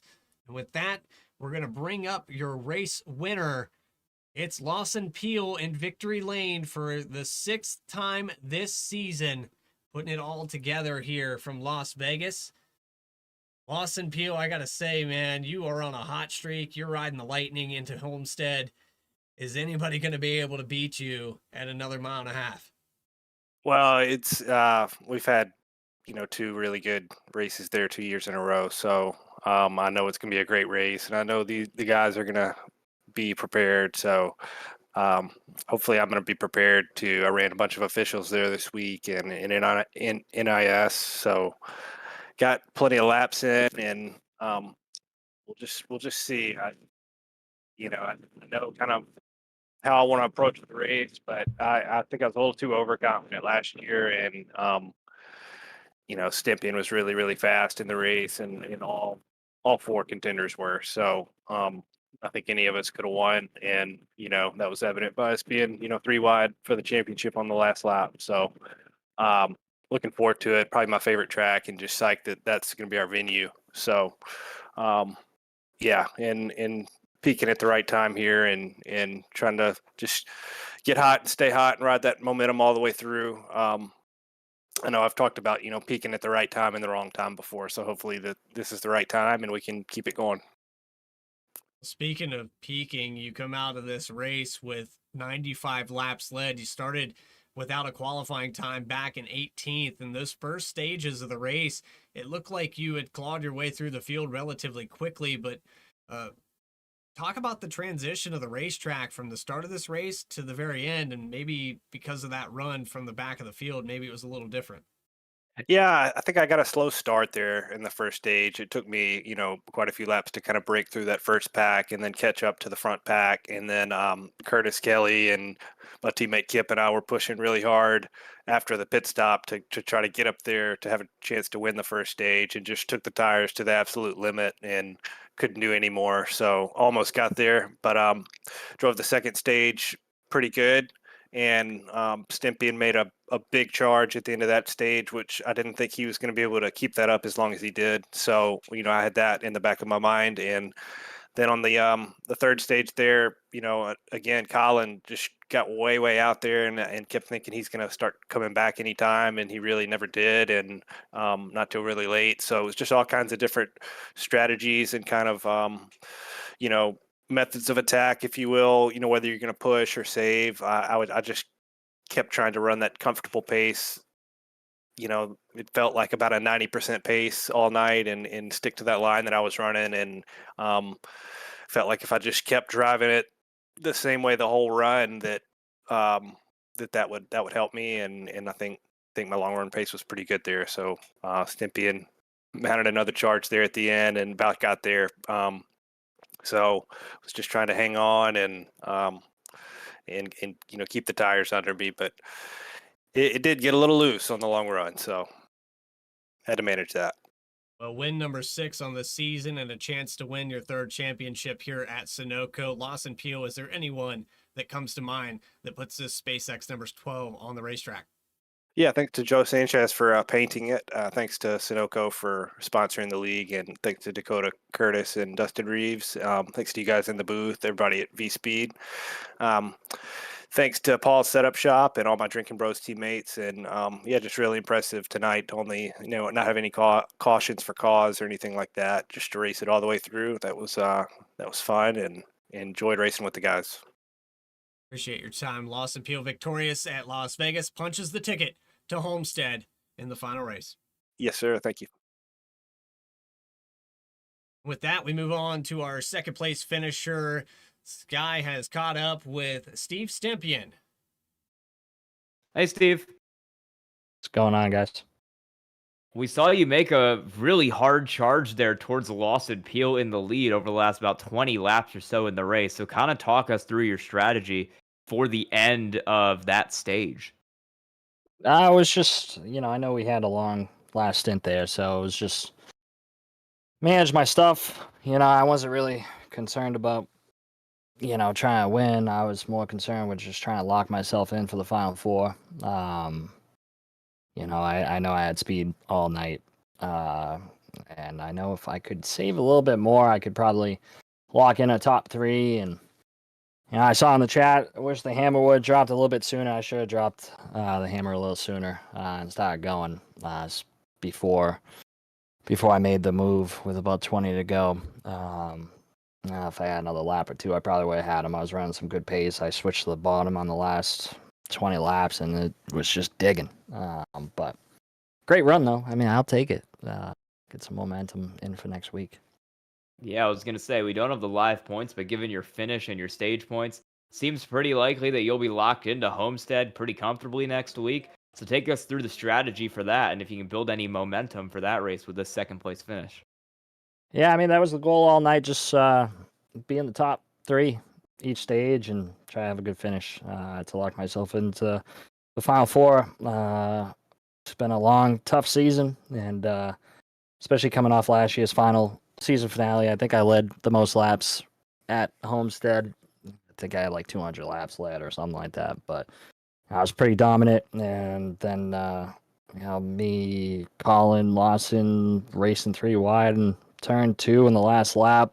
Colin got loose, clipped me, and Lawson just kept going, won the championship. So I got that in the back of my mind. Looking forward to that. Make a little comeback for championship and see if I can knock off Peel for a championship for once in this league. He's pretty strong there. That's his best track, but we're going to give it our effort to in this league with the 88 as the champion. We'll see what we can do. All right. Do you have anyone you want to thank or shout out on the broadcast tonight? Yeah, I mean, obviously, anything can happen in the final 4. So if I don't get back up here to talk to y'all, obviously, you guys over at VSPEED for the work you guys done, and shout out to Dakota and Dustin. Let me race here way back a couple of years ago for tryouts. Me, Peel, Sanchez, a couple other guys were selected to be added on as rookies, and it's been a place I've called home since 2022. So a couple of years there, a couple of seasons, and it's been a fantastic ride. Hopefully we can end it on a high note. So everybody over at Sunoco and my Dropping the Hammer guys and TOW. I'll tell you, Stephen Hollow, if he was in the playoffs, he'd be a contender to be reckoned with because he had a tremendous playoffs the last 5-6 races. He really turned it on. But looking forward to Homestead. Just try and go out, win a championship, and be celebrating at the end. All right, then. Congrats on the 2nd place finish, Steven Stempian. Appreciate it, guys. With that, we move on to your 3rd place finisher, and well, he just had a little bit of an introduction there. from Steven Stempien, but it's Stephen Harlow that's going to come up here in the booth. And Stephen Harlow, I got to ask, man, how many times are we going to see this thing in the top 3 before it gets to victory lane? That's a good question. I have no idea. It's been, what, 4 weeks now that we've talked to you in the last 8 races? Yeah, I think so. Right. I mean, it's looking solid. You're fast. You got speed. I guess it's kind of that finding the balance. This car's never really good about telling you what it's doing, and with that independent rear end, you don't really know. Mm-hmm. Yeah, it's hard to keep it on that edge, especially when it's getting loose like it was tonight, basically all race long. So you almost have to drive under, or you almost have to underdrive the car just to be sure that you're not gonna burn your stuff off too quick. And then when it's time to push, it's time to push. Well, let's talk about that line there on what is pushing it too much. If you have the lead, like Colin Forrester did earlier in this race, and you pull away 2 or 3 seconds from the field, they have to reel you back in. Or, you're sitting back in 5th position, biding your time, watching those guys drive away from you, trying to be patient with the car and have something for them later. How do you do that mentally? I know that this track is already challenging in its own right. I mean, you hit it on the head, really. You have to put yourself in the right, mindset to do it, where if you are trying to save, it's like, okay, I can't buzz the rear tires whatsoever. I can't push the throttle down too hard on exit. If you're pushing, it's okay, how much is it going to take? How much can I get here? How far can I drive it in? How much throttle can I carry through the center in order to keep it stuck and still be fast? So for you, I know they keep calling you a rookie, but you've got the mindset of a seasoned veteran when you're racing the track and not the cars around you. Steven, I know we're going into Homestead. You're going to try it one more time to bring it to victory lane, but who puts that 33 car out on the racetrack? I got to say thanks to Warrior Soar, Project Hopner, and Team Watson Racing Setups. Said it every time they've been here with me, basically since I've been running any sorts of leagues on iRacing, especially Team Watson Racing Setups. They were with me from the start. As soon as I got on, I actually ended up getting hooked up with James running some charity event. And then he was like, hey, you want to drive for us? I was like, sure, I'll go for it.